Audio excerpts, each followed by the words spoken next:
Hello everyone, कैसे आप लोग?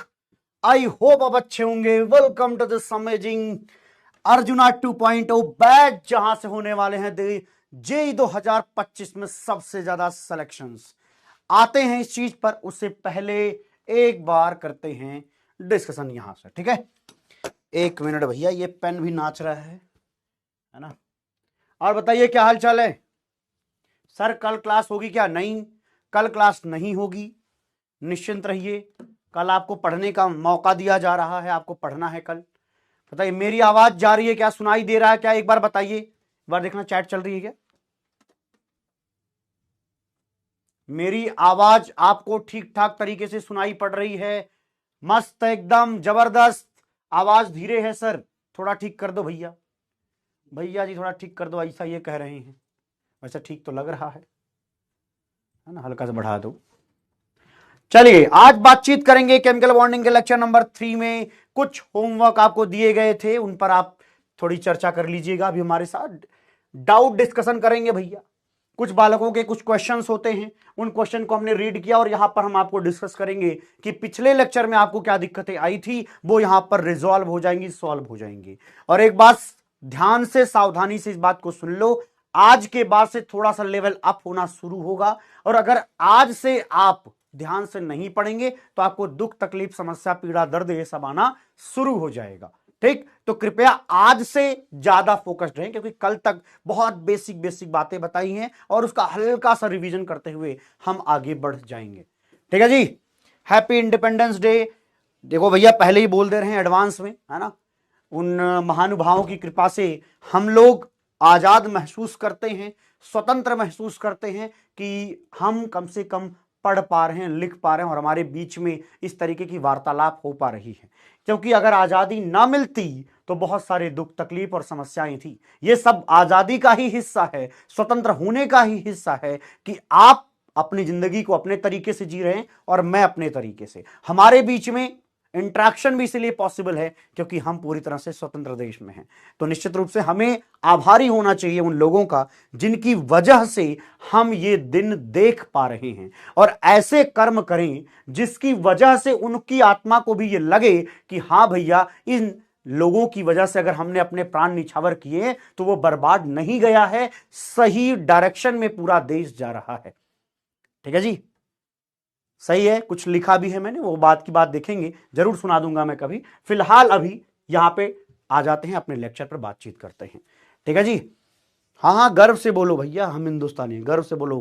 Proud to be Indian, no doubt, है ना। एक कुछ था कि मैंने अभी कल ही सुना है यार, वो लाइन मुझे याद नहीं आ रही है कि मतलब बहुत खुशनसीब हैं हम कि भारत में जन्म लिया है, कुछ करके टैगलाइन थी, मैं भूल गया हूं। कोई बात नहीं, बाद में सुनाता हूं, कुछ अपना लिख के लाया हूं। ठीक है, आइए अगला देखते हैं। वैलेंस बॉन्ड थ्योरी आज की शुरुआत भैया। यहां पर बेस जे एडवांस ने क्वेश्चन पूछा था और अभी मैं जब आपसे करवाऊंगा तो आप कहेंगे हैं इतना थोड़ा लल्लू सवाल नहीं पूछ लिया था उन्होंने। लेकिन मैं तुम्हें दावे के साथ कह रहा हूं, होता क्या है कि बहुत सारे लोग इसके ग्राफ को ढंग से सीखते पढ़ते लिखते नहीं है, इसलिए समस्याएं आती हैं। ठीक है, आगे चलते हैं। कल वैसे मैं बताऊं, कल मैं आईआईटी दिल्ली गया था। एक मतलब हमारा एक छोटा सा मीटअप समझ लीजिए, हमारे वाले बैच में जो लोग थे उनका था। तो करीब हम कैंपस में थे 3.5 से 4 घंटे। ठीक है, कुछ ऐसे बच्चे जिनको जो हमसे कनेक्टेड रहे हैं पीडब्ल्यू के थ्रू, तो उनसे भी मैं बातचीत और चर्चा करके वहाँ पे आया हूँ, उनके साथ गए थे हम। थोड़ा कैंपस भी घूमा है साथ में, और बहुत सारी खाने पीने की चीज़ें भी मिलती हैं, तो साथ बैठ करके हमने उसके भी आनंद लिए। वहाँ पे एक चाय की जगह है, मोमोज की जगह है, जो थोड़ा सा ठीक ठाक है। ठीक है, तो थोड़ा जाना हुआ इस तरीके से। अगर आप भी जाते हैं वहाँ पे तो निश्चित रूप से हम भी आपसे मुलाकात करने, ज्यादातर हमारे लिए सूटेबल इसलिए है आईआईटी दिल्ली क्योंकि एक तो कैंपस में हम लोग रह के आए हैं, और जब भी हमारे दोस्त चाहते हैं कि एक साथ मिलें तो हम एक बार सोचते चलो एक बार कैंपस विजिट करके आते हैं, तो वो थोड़ा आसान रहता है। ठीक है जी, आइए देखते हैं बाकी चर्चाएं हम आगे करते रहेंगे। क्वेश्चन क्या है कि how many compounds violate octet rule. कौन जवाब बताएगा, कितने लोग बताएंगे? चैट भर दीजिए अगर जिन किसी को ये बात समझ में आती है। नो डाउट, एकदम ज्वाला हॉस्टल में गया था मैं, ज्वाला हॉस्टल में गया था मैं, जरूर जाता हूं भाई। वो बहुत मतलब ऐसा महसूस होता है कि हाँ, ठीक ठाक जिंदगी में हमने कुछ वहां किया है। ठीक है, और आगे जो कर रहे हैं वो तो आपके सामने है। ठीक है, IF4 में अगर हम देखें तो भाई देखो, मैंने इतना लिख दिया, ये सिंपल है। ये भैया सिंपल है, पहले 4 एकदम सिंपल है, इसलिए मैंने पहले पहले नोट कर लिया इस चीज को, देख लीजिए। ठीक है, कई बच्चों ने होमवर्क सबमिट करे थे और उस होमवर्क में ब्रोमीन पर ये लोन पेयर नहीं लगाया था, बाकी लोगों ने सही बनाया था। 1 to 4 में बाकी लोगों ने सही बनाया था, एक ही गलती जो मुझे नजर आ रही थी वो ये थी। अगर मैं IF4 की बात करूं तो IF4 में क्या होगा, आयोडीन पर टोटल 7 इलेक्ट्रॉन होते हैं, 3 तो चले गए फ्लोरीन के साथ, तो एक लोन पेयर और एक ऑड इलेक्ट्रॉन यहां पर मौजूद मिलेगा। अच्छा, अगर मैं PCl5 की बात करूं, किसकी बात करूं, PCl5 की बात करूं, तो यहां फास्फोरस होगा, क्लोरीन क्लोरीन क्लोरीन, है ना। फास्फोरस पर कितने इलेक्ट्रॉन होते हैं आउटर सेल में, 5 होते हैं सर, तो इस तरीके से देख लीजिए ये। ठीक है, H2SO4 बना दें क्या, H2SO4 कैसे बनाते हैं, ये बना के मैंने सब पढ़ाया हुआ है, समझे जी, ऐसा कुछ रट्टा मारने वाली चीज नहीं है। अब तो यार इस चैप्टर में अगर किसी ने नालायक ने बोला रटना पड़ा, बहुत मारूंगा, गिरा गिरा के मारूंगा, घर पे पहुंच जाऊंगा तुम्हें मारने के लिए। कैसी बातें कर रहे हो, हमें मारना क्यों चाहते हो सर, अरे नहीं भाई, हम चाहते हैं आपका कल्याण हो, बाकी नालायकियत ना करिए, पढ़िए लिखिए, कोबरा गैंग का नाम फेमस करिए, है ना, जहां पे प्रस्तुत होइए वहां बताइए हम तो कोबरा गैंग के मेंबर हैं, तुम्हारी इज्जत भी बढ़े, है ना। बाकी देखेंगे आगे, इतनी अपनी साख, इतनी ताकत और इतनी औकात बढ़ा लो कि जब बाहर से कोई कोबरा गैंग में शामिल होना आए, जब कोई कोबरा गैंग में शामिल होने आए तो उसके लिए एंट्री फीस लगेगी भाई, क्या लगेगी, एंट्री फीस लगी, और उसके मेंबर लेंगे उसके पैसे को। ठीक है, मैं तो नहीं लूंगा, ऑब्वियसली मैं नहीं लूंगा, आप ही लोगों में वो डिस्ट्रीब्यूट होगा।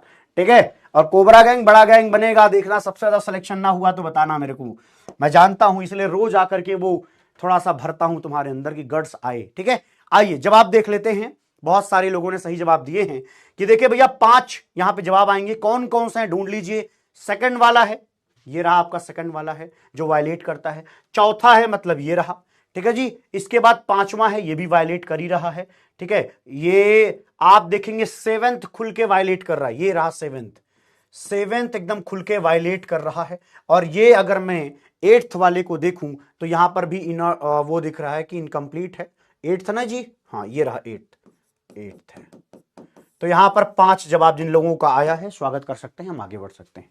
आइए अगला देखते हैं, आगे अगला देखेंगे, right the reason for the violation of octet rule by the various molecules. इन सब को बना करके मैंने क्लास में सिखा दिया था, बस मैंने IF7 नहीं बनाया था, जो आप बना लीजिएगा। आयोडीन के वैलेंस शेल में 7 इलेक्ट्रॉन है, 7 के साथ तो फ्लोरीन के साथ 7 बॉन्ड बना रहे हैं, तो निश्चित रूप से इनका जवाब आपको मिल चुका होगा। लेकिन मैं आपके लिए खूबसूरत सा जवाब लिख करके लाया हूं, बाद में इसको मिला लीजिएगा। ठीक है, ज्यादा वक्त इसी में नहीं देंगे, 1000 रुपए एंट्री फीस रख देंगे भाई, कोई दिक्कत की बात नहीं है, मुझे तो कुछ लेना नहीं है उसमें से, बल्कि मैं उल्टा उसमें कुछ ना कुछ फंड दिया करूंगा। अरे तो मजाक कर रहा हूं, है ना, जहां मिलेंगे खर्चा हमारी तरफ से, लेकिन कोबरा गैंग वालों सिलेक्शन तुम्हारी तरफ से, खर्चा हमारी तरफ से, हमें जितनी मेहनत करनी है वो हम कर लेंगे। आपके सिलेक्शन में डियर ऑल, आपके सिलेक्शन में मैं या कोई भी टीचर ज्यादा से ज्यादा जब वो अपना एक्सट्रीम देगा ना, तब वो 20% कंट्रीब्यूशन देगा, 80% आप ही जिम्मेदार हैं अपने सिलेक्शन के लिए। हम तो बहुत छोटा सा हिस्सा 20% देते हैं एज अ टीचर, वो भी सारे टीचर मिलकर के, कह रहा हूं सारे टीचर मिलकर के आपके सिलेक्शन में सिर्फ 20% की हिस्सेदारी रखते हैं, 80% की हिस्सेदारी आपके स्वयं की है। तो अपनी आत्मिक चेतना को जागृत करिए, हे मनुष्य आगे पढ़ने में लग जाइए। आइए आगे देखते हैं। ठीक है, आइए, ये कुछ कंफ्यूजन था, हाँ इसको कैटर करते हैं भैया, कंफ्यूजन खत्म। नाइट्रोजन में आपने कहा सर नाइट्रोजन की बात आपने थोड़ी सी गड़बड़ कह दी थी, फिर बोरॉन में जाके वो कॉन्सेप्ट नहीं लगा। अच्छा जी, देख लेते कौन सा नहीं लगा जी। अगर मैं नाइट्रोजन की बात करूं तो यूजुअली ये कितने बॉन्ड बनाता हुआ नजर आता है, 3 बॉन्ड बनाता हुआ इस तरीके से नजर आता है, जैसे कि NH3 में आप देख सकते हैं। लेकिन जब नाइट्रोजन 4 बॉन्ड बनाए, कृपया ध्यान से सुनिएगा इस लाइन को, जब नाइट्रोजन 4 बॉन्ड बनाएगा तो मुझे एक बात बता दीजिए, 4 बॉन्ड इस तरीके से बनाने के लिए उसके ये जो 5 इलेक्ट्रॉन टोटल हैं, ध्यान से देखेंगे 5 इलेक्ट्रॉन टोटल हैं, इसमें से क्या होगा, 1 इलेक्ट्रॉन आपको हटाना पड़ेगा, क्योंकि वो एक्स्ट्रा इलेक्ट्रॉन यहां पर इस तरीके से नहीं तो प्रेजेंट मिलेगा। तो हम क्या करते हैं, नाइट्रोजन वाला ये पॉजिटिव लगाते हैं नाइट्रोजन पर और वो वाला इलेक्ट्रॉन हटा देते हैं। इसीलिए जब नाइट्रोजन 4 बॉन्ड बनाता है तब वो पॉजिटिव बनाता है अपने ऊपर। कृपया ध्यान दें, दोबारा सुन लें। नाइट्रोजन जो है जब 4 बॉन्ड बनाता है तो पॉजिटिव इसलिए बनाता है क्योंकि वो अपना एक इलेक्ट्रॉन अपने से दूर कर रहा है। But in case of boron क्या होता है, बोरॉन के साथ कंडीशन ये है कि बोरॉन के आउटर शेल में 3 ही इलेक्ट्रॉन है। अगर 3 इलेक्ट्रॉन से वो 4 बॉन्ड बनाने की कोशिश करेंगे तो कैसे बनेगा? अरे भैया जी, अगर वो 3 इलेक्ट्रॉन से 4 बॉन्ड बनाने की कोशिश करेंगे तो कैसे बनेगा? उसके लिए इनको बाहर से एक इलेक्ट्रॉन लेना पड़ेगा और उसकी वजह से इस पर माइनस चार्ज आता है और उसकी वजह से इस पर माइनस चार्ज दिखाई देता है। इसीलिए जब बोरॉन 4 बॉन्ड बनाता है तो उस पर नेगेटिव होता है, नाइट्रोजन जब बनाता है तो पॉजिटिव होता है। तो कृपया कंफ्यूज ना हो, इसको इसी तरीके से देखने की आदत बनाएं। कृपया बताएं, ये बातें समझ में आ गई? नाइट्रोजन 4 बॉन्ड बनाता है तो पॉजिटिव और बोरॉन 4 बॉन्ड बनाता है तो नेगेटिव। लेकिन एक शब्द से मैं रूबरू कराना चाहता हूं, दैट इज कोवैलेंसी। जैसे इसको आप ज्यादातर कार्बन के केस में समझ पाते हैं क्योंकि आपका दिमाग 10th लेवल पे थोड़ा मोड़ा काम करता रहा होगा, ऐसा मैं मानता हूं। तो कार्बन जो था, कार्बन सिंगल बॉन्ड अगर बनाए तो 4 सिंगल बॉन्ड या इस तरीके से बना सकता है। सिंगल बनाए या मल्टीपल बॉन्ड भी बनाएगा तो टोटल 4 बॉन्ड कार्बन के आसपास बन सकते हैं। तो हम कहते हैं कि कार्बन की कोवैलेंसी, मेरे साथ बोलिएगा क्या, कार्बन की कोवैलेंसी जो होती है वो कितनी पॉसिबल है?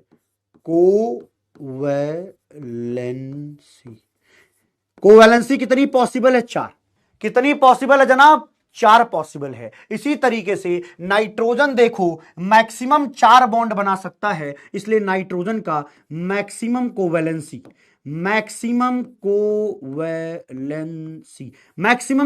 कितनी होती है? यहां पे भी 4 होती है। बोरॉन को भी देखो, एक इलेक्ट्रॉन लेने के बावजूद ही सही, लेकिन इस समय इसका मैक्सिमम कोवैलेंसी कितनी है? मैक्सिमम कोवैलेंसी कितनी है? 4 है। जितने बॉन्ड वो बना रहा है उतने को कोवैलेंसी बोला जाता है। मतलब कार्बन, नाइट्रोजन, बोरोन ये मैक्सिमम कोवैलेंसी 4 ला सकते हैं। अब मैं इसको जनरलाइज कर सकता हूं कि सेकंड पीरियड एलिमेंट में आने वाले लोग 4 बॉन्ड से ज्यादा तो बना ही नहीं सकते।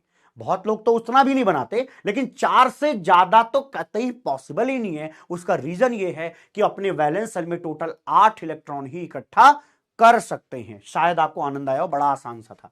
अरे बहुत लल्लू सी चीज पढ़ाई है यार। आओ अब देखते हैं एक चीज, फॉर्मल चार्ज का यूज क्या है? पढ़ तो लिया हमने, निकालना भी सीख लिया। इसका यूज क्या है? इसका यूज ये है कि आपके खोपड़ी में जो उल्टे सीधे सवाल आते हैं उनका वो जवाब दे सकता है। कैसे? पढ़िएगा। The structure of least energy, समझना ध्यान से। The structure of least energy, least energy मतलब most stable,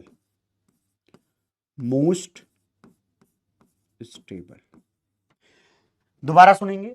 the structure of least energy is usually one with minimal formal charge. मतलब वो कह रहा है किसी कंपाउंड पर जो फॉर्मल चार्ज है ना वो मिनिमम होना चाहिए अगर आप उस कंपाउंड को स्टेबल देखना चाहते हैं या लीस्ट एनर्जी का देखना चाहते हैं। क्योंकि आपको अब तक इतना ज्ञान तो हो ही गया होगा कि भैया किसी कंपाउंड में या किसी मॉलिक्यूल की जो पोटेंशियल एनर्जी है वो जितनी कम होती है वो उतना ज्यादा स्टेबल होता है। तो लीस्ट एनर्जी मतलब मोस्ट स्टेबल। तो कोई स्ट्रक्चर, मान लीजिए कोई एक मॉलिक्यूल है, उसके 2-3 तरीके के स्ट्रक्चर बनाए जा सकते हैं, लेकिन उनमें से कोई एक ही होगा जो सबसे ज्यादा स्टेबल होगा और उसी स्टेबल स्ट्रक्चर में वो मॉलिक्यूल एग्जिस्ट करता होगा नेचर के अंदर। तो उसको पता करने का तरीका क्या है कि आप उनके डिफरेंट स्ट्रक्चर्स में यह चेक कर लीजिए कि कहां पर सबसे कम फॉर्मल चार्ज आ रहा है, कहां पर न्यूट्रल होने की टेंडेंसी ज्यादा आ रही है। ठीक है। एंड क्या लिखा है? And most distributed real charge. मतलब इसका मतलब समझाता हूं। इसका मतलब यह है कि जैसे मान लीजिए कि कोई एटम है, ऐसे ले लेता हूं एस एस एस, समझाने के लिए ले रहा हूं, लिखना नहीं है। मान लो यहां पे 2 नेगेटिव है, क्या है, यहां पे 2 नेगेटिव है और इन पर कोई चार्ज नहीं है, तो ये बनाने के बजाय वो कहेगा कि तुम कुछ ऐसा बनाओ कि यहां एक नेगेटिव कर दो, यहां एक नेगेटिव कर दो। तो 2 नेगेटिव चार्ज या ज्यादा नेगेटिव चार्ज या ज्यादा चार्ज किसी एटम पर रखने के बजाय उस चार्ज को आप डिस्ट्रीब्यूट कर दीजिए, सिमेट्रिकल डिस्ट्रीब्यूशन कर दीजिए, और जिस मॉलिक्यूल में सिमेट्रिकल डिस्ट्रीब्यूशन होगा वो ज्यादा स्टेबल होगा। वो क्या होगा, ज्यादा स्टेबल होगा। बस समझा रहा हूं, आगे एग्जांपल से मैं खुद बताऊंगा। ठीक है, आप समझ में आया। मोस्ट डिस्ट्रीब्यूटेड रियल चार्ज का मतलब वो चार्ज एक जगह पर कंसंट्रेटेड नहीं होना चाहिए, पूरे मॉलिक्यूल पर फैला हुआ होना जरूरी है। आई होप अब आपको आनंद आ रहा हो। सर इक्वल हो तो छोड़ देंगे, तब तो फिर दोनों ऐसा होगा ही नहीं ना, ऐसा होता नहीं है। ऋषभ शर्मा जी क्या हाल है, आइए देखते हैं। CO2 के एक स्ट्रक्चर आपने पढ़ लिए थे, लेकिन क्या मैं CO2 का ये स्ट्रक्चर नहीं बना सकता? Oxygen triple bond carbon single bond oxygen, सुनते रहिएगा। मैं ऐसा भी तो बना सकता हूं, मेरी खोपड़ी खराब हुई तो पहला वाला मैंने बना दिया, मेरी खोपड़ी ठीक हुई तो मैंने ये वाला बना दिया। ये वाला बना करके मैंने समझाया हुआ है ना। जब हम ये वाला बनाते हैं तो आपको पता है कि ऑक्सीजन की वैलेंसीज यहां पर फुलफिल हो जाती है, ऑक्सीजन की वैलेंसीज यहां पर फुलफिल हो जाती है, लेकिन कार्बन की वैलेंसी भी कार्बन का भी ऑक्टेट भर जाता है और ऑक्सीजन का भी ऑक्टेट भर जाता है, इन पर कोई चार्ज नहीं आता, there is no charge. But इनके बारे में बताइए। अरे बोल रहे भैया अगर तेरी खोपड़ी खराब हुई मान लिया, लेकिन ऐसा होने की सिचुएशन में, अरे भैया कार्बन देख रहा है कि भैया मेरे पास 3 बॉन्ड है, हाँ 3 तो वो कह रहा है, और कार्बन कह रहा है मेरे पास 4 बॉन्ड है, 3 इधर 1 इधर, 4 बॉन्ड, 4 बन सकता है, कोई चार्ज कार्बन पर नहीं आएगा। अच्छा, लेकिन ऑक्सीजन जब 1 बॉन्ड बनाता है तो उसकी खोपड़ी पर नेगेटिव चार्ज आता है, ऑक्सीजन जब 3 बॉन्ड बनाता है तो उस पर पॉजिटिव चार्ज आता है। अरे बोल रहे भैया बात ठीक है क्या, बात ठीक है क्या? ऑक्सीजन पर पॉजिटिव, इस ऑक्सीजन पर नेगेटिव, इस तरीके से भी तो बनाया जा सकता है। यहां पर देख लीजिए, अब यहां पर आप चेक करिएगा, सबकी वैलेंसी आपको ठीक नजर आएगी, जबरदस्त नजर आएगी, इसमें कोई संदेह नहीं है ना। तो इसका मतलब CO2 का ये स्ट्रक्चर भी पॉसिबल है, ये स्ट्रक्चर भी पॉसिबल है। अब प्रश्न ये है कि इन दोनों में ज्यादा स्टेबल कौन है? तो पहली बात ध्यान रखना, जहां पर मिनिमम फॉर्मल चार्ज हो, जहां पर मिनिमम फॉर्मल चार्ज हो। अरे यहां देखो, इस पर -1 +1 है, कम से कम यहां चार्ज तो है, यहां पर कोई चार्ज नहीं है, there is no charge. No charge मतलब क्या होता है? नो चार्ज का मतलब क्या? सबसे कम चार्ज। अरे जब चार्ज है ही नहीं तो हम कह सकते हैं ना मिनिमलिस्टिक चार्ज है या मिनिमल फॉर्मल चार्ज है, इसका मतलब यही सबसे ज्यादा एक्सेप्टेबल है। This structure is more acceptable, this structure is more acceptable with respect to this one. क्यों? क्योंकि इसके अंदर फॉर्मल चार्जेस नजर आ रहे हैं, प्लस माइनस। सर आपने प्लस माइनस कैसे बनाया? भैया पिछली क्लास में ढंग से बताया था। ऑक्सीजन जब 2 बॉन्ड बनाता है तो उस पर कोई फॉर्मल चार्ज नहीं आता, ऑक्सीजन जब 1 बॉन्ड बनाता है उस पर -1 आता है, ऑक्सीजन जब 3 बनाता है तो उस पर पॉजिटिव चार्ज बनाता है। आप चाहें तो इसको बना करके चेक कर लीजिएगा, आप चाहें तो बना करके चेक कर लीजिएगा। इसलिए हम कहेंगे ये वाला एक्सेप्टेबल है। ठीक है, क्या लिखते हैं? This structure is acceptable but this is not, ये स्ट्रक्चर इज नॉट एक्सेप्टेबल। यहां लिखेंगे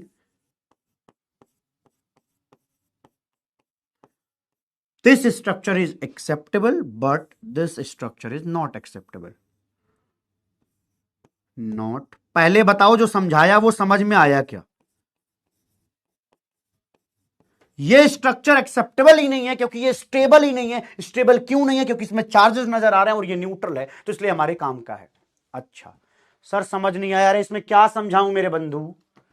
ए भैया जी, अरे ये कल की बातें कर रहा हूं, ये तो पहले पता रखा है। ये मैं ये समझा रहा हूं कि आखिरकार मैंने ये ऐसा स्ट्रक्चर क्यों नहीं बनाया। इसके पीछे का लॉजिक ये है कि यहां पर चार्जेस नजर आ रहे हैं और चार्जेस नहीं होने चाहिए मॉलिक्यूल में, कम से कम चार्जेस होने चाहिए, तब वो ज्यादा स्टेबल होता है। हां मजबूरी आ गई तो निश्चित रूप से, मजबूरी आ गई तो निश्चित रूप से, तो बस उसी चीज को मैंने दोबारा समझाया है। अरे अब तो समझ जाओगे कि अभी भी नहीं समझ पा रहे हो भैया? इतना आसान तो बात बता रहा हूं, सच में बहुत आसान था यार, अब की बार ये मत बोलना, है ना। अगला देखते हैं, अरे ये मैं दोबारा बता देता हूं, चलो नालायक कहीं के।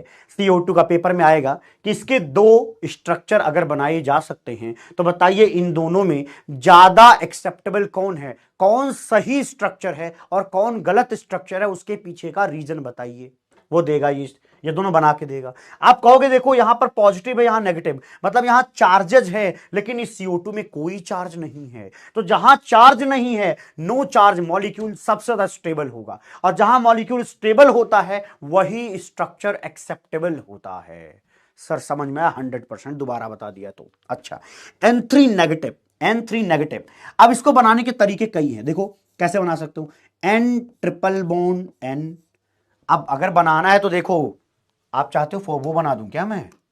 ओहो, आ जाओ देखो भैया, नाइट्रोजन पर देखो, चलो एकदम बेसिक से बताता हूं, बेसिक से लेके आ रहा हूं। देखो ये वाली बात तो आपको पहले बताई गई, लेकिन ये नया है, सुनना। नाइट्रोजन के पास वैलेंस शेल में 5 इलेक्ट्रॉन है, नाइट्रोजन के पास वैलेंस शेल में 5 इलेक्ट्रॉन है, 5 इलेक्ट्रॉन है। 3 उसने इनके साथ बॉन्ड बना दिए, 2 यहां इनके पास बच गए। अभी मैंने 2 नाइट्रोजन आपको दिखाए, एक नाइट्रोजन अभी और है, एक नाइट्रोजन अभी और है।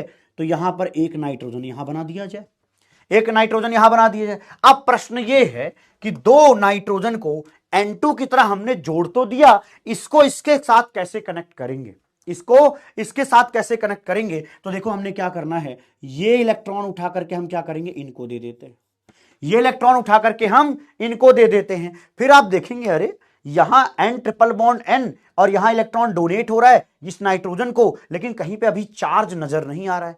और N3 माइनस का मतलब है एक इलेक्ट्रॉन का आना, एक इलेक्ट्रॉन का आना। तो समझना है क्या कि इस वाले नाइट्रोजन के पास भी 5 इलेक्ट्रॉन थे, इस वाले इलेक्ट्रॉन के पास भी, सॉरी इस वाले नाइट्रोजन के पास भी 5 इलेक्ट्रॉन थे, इसके पास भी 5 थे, इसके पास भी 5 थे। अरे इसने 3 शेयर करके अपना ऑक्टेट पूरा कर लिया, इन्होंने अपना ऑक्टेट पूरा कर लिया। अब इनका क्या होगा कालिया? तो ये नेगेटिव चार्ज कह रहा है मैं आ रहा हूं, निश्चिंत रहिए। तो ये एक इलेक्ट्रॉन यहां पर आता है जिसकी वजह से यहां नेगेटिव चार्ज आ जाता है, जिसकी वजह से नेगेटिव चार्ज आ जाता है। ध्यान से सुनिए, अभी मैं आपको यह सिखा रहा हूं क्या क्या पॉसिबिलिटीज हैं, फिर मैं बताऊंगा कौन सा सही है कौन सा गलत है। अभी पॉसिबिलिटी पर काम करिए मेरे साथ, ठीक है जी? आइए देखते हैं, देखना ध्यान से नालायक प्राणी लोग। हम कहेंगे N ट्रिपल बॉन्ड N, देखो N triple bond N, electron दिया किसने? इस वाले नाइट्रोजन ने। इलेक्ट्रॉन लिया किसने? इस वाले नाइट्रोजन ने। इन्होंने लिया जिस पर नेगेटिव चार्ज है। अब सुनना, कृपया ध्यान सुनना, अभी जो इलेक्ट्रॉन देता है, जो इलेक्ट्रॉन देता है उस पर पॉजिटिव चार्ज, और जो इलेक्ट्रॉन लेता है उस पर एक और नेगेटिव चार्ज, मतलब 2 नेगेटिव चार्ज। दोबारा सुनेंगे, मुझे पता कई लोगों को यह बर्दाश्त नहीं हुआ है, मैं जिम्मेदारी लेता हूं तुम्हें बर्दाश्त करवाने के लिए। सुनना, मैंने क्या बोला, हमारे पास 3 नाइट्रोजन थे, तीनों नाइट्रोजन के पास 5-5 इलेक्ट्रॉन थे। इस वाले नाइट्रोजन ने इनके साथ रिश्तेदारी करी, इनका ऑक्टेट पूरा हो गया, इस वाले का भी पूरा हो गया। लेकिन जब उसने देखा कि एक नाइट्रोजन है जिस पर कि नेगेटिव चार्ज पहले से प्रेजेंट है, ध्यान सुनिए सर, वो नेगेटिव चार्ज कहां से आया? यहां देखिए N3 माइनस लिखा था, तो एक नाइट्रोजन पर माइनस बनाने का मतलब क्या हुआ?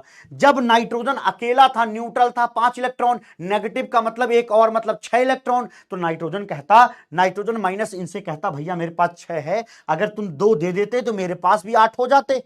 इन्होंने कहा भैया दे देता हूं, इन्होंने डोनेशन कर दिया। अब जो ये कोऑर्डिनेट बॉन्ड है, अब उस कोऑर्डिनेट बॉन्ड को मैं चल रहा हूं कोवलेंट बनाने। अब इनके पास तो पहले से -1 का चार्ज था, लेकिन इन्होंने इलेक्ट्रॉन दिया तो एक और नेगेटिव चार्ज इनके ऊपर आ गया।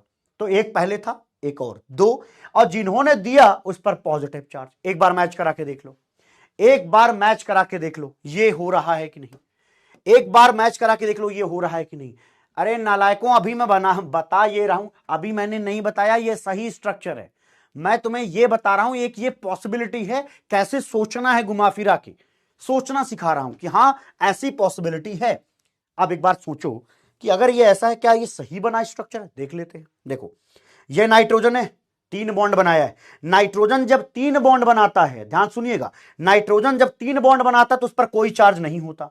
नाइट्रोजन जब 4 बॉन्ड बनाता है उस पर एक पॉजिटिव चार्ज आता है। नाइट्रोजन जब 1 बॉन्ड बनाता है तो उस पर 2 नेगेटिव आता है। अरे भैया याद पीछे बताया था मैंने, नाइट्रोजन 3 बॉन्ड बनाए तो उस पर कोई चार्ज नहीं आता, नाइट्रोजन एक बॉन्ड बनाए तो उस पर 2 नेगेटिव चार्ज आता है, नाइट्रोजन 2 बॉन्ड बनाए तो उसके ऊपर 1 नेगेटिव चार्ज आता है। ये सारी बातें पहले हुई हैं, ठीक है जी।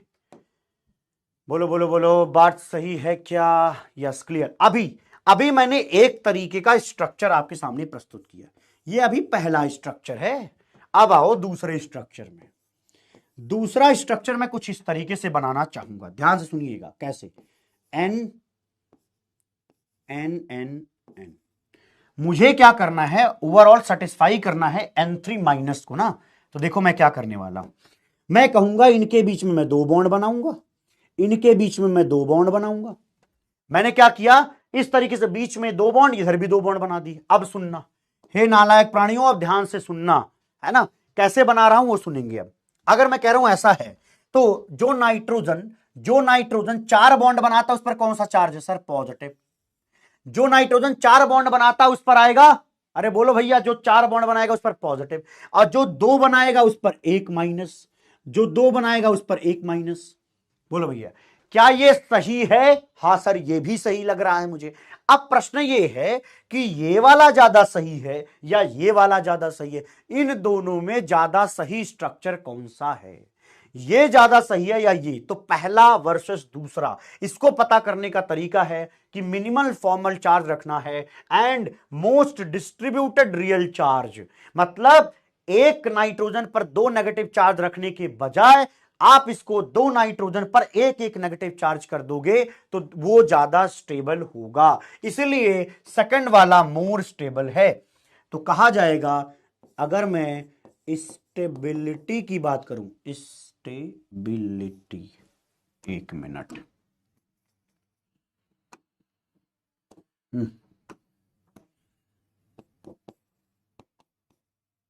अगर मैं स्टेबिलिटी की बात करूं तो स्टेबिलिटी में 2 इज ग्रेटर देन 1। रीजन कोई पूछे तो कहना, अरे यहां जो नाइट्रोजन है उस पर 2 नेगेटिव चार्ज है, यहां जो नाइट्रोजन उस पर -1 का चार्ज है। अब तुम्हें एक कमाल की बात बताता हूं, पेपर में तुमसे ना ये दोनों नहीं बनवाएगा, वो पेपर में वो खुद देगा ये बना करके। वो तो मैं तुम्हें तरीके सिखा रहा हूं ताकि तुम्हारी खोपड़ी खुले, सोचने के ज्ञान चक्षु खुल जाएं।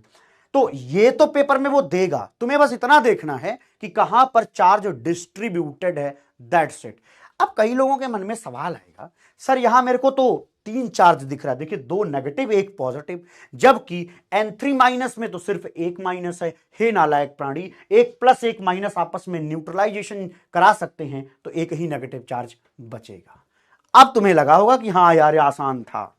अगला C32 माइनस, C32 माइनस, मैं तुम्हारे सामने 2 स्ट्रक्चर प्रस्तुत करूंगा, आप बताना पहले और दूसरे में ज्यादा एक्सेप्टेबल कौन है। ज्यादा स्टेबल जो होगा वही ज्यादा एक्सेप्टेबल होगा। इजी पीजी है ना? यस, आइए देखते हैं।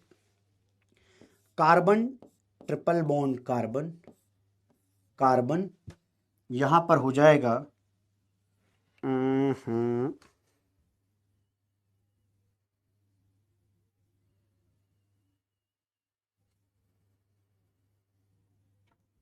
इस मॉलिक्यूल में कौनो दिक्कत है जी? इस मॉलिक्यूल में कौनो दिक्कत आ गई है। एक्चुअली ये 4 नेगेटिव है, थोड़ा सा मिसप्रिंटेड है ये। अगर मैं कहूं कि C3 4 नेगेटिव, देखो भैया C3 4 नेगेटिव थोड़ा अजीब लग रहा है देखने में, है ना, इसको थोड़ा ठीक से बनाना पड़ेगा। C3 इसको 4 नेगेटिव मान के चलना, C3 4 4 4 4 4 4 4 4 4 4 4 C3 4 minus, C3 4 minus में मैंने क्या किया, एक तरफ 1 नेगेटिव 2 इधर लगा दिया। एक तरीका ये है। दूसरा तरीका ये है कि carbon triple bond double bond carbon, double bond carbon, इस तरीके से लगा दिया जाए और 2 नेगेटिव यहां पर, 2 नेगेटिव यहां पर कर दिया जाए। बताइए, अरे बोल रहे भैया 1 और 2 में ज्यादा स्टेबल कौन? जो ज्यादा स्टेबल वो ज्यादा एक्सेप्टेबल। जवाब आप खुद लिख लेंगे, मुझे पूरा आप पर भरोसा हो चुका है। 1 और 2 में जवाब बताएं कौन सा ज्यादा एक्सेप्टेबल है, या 4 नेगेटिव लिख लेना तो समझ में आ जाएगा कौन ज्यादा एक्सेप्टेबल है। सर हमको तो 2 लग रहा है, हमको तो 2 लग रहा है, आपका तो हमको नहीं पता है। अपना भरोसा आप अपना लीजिए, हमें अपना पता है समझे? अरे बोल रहे भैया बात समझ में आई है? कितना आसान है बताओ। अरे ये पेपर में वो खुद देगा, तुम्हें नहीं बनाना है। बनाना आना भी चाहिए, ऐसा नहीं कि बनाना नहीं आना चाहिए, मोर एक्सेप्टेबल बनाना आना चाहिए, जैसे ये आपको बनाना आना चाहिए। इतना भरोसा रखें अपने आप पे कि आना चाहिए, ठीक है। आइए, वेरी गुड, बस यही था।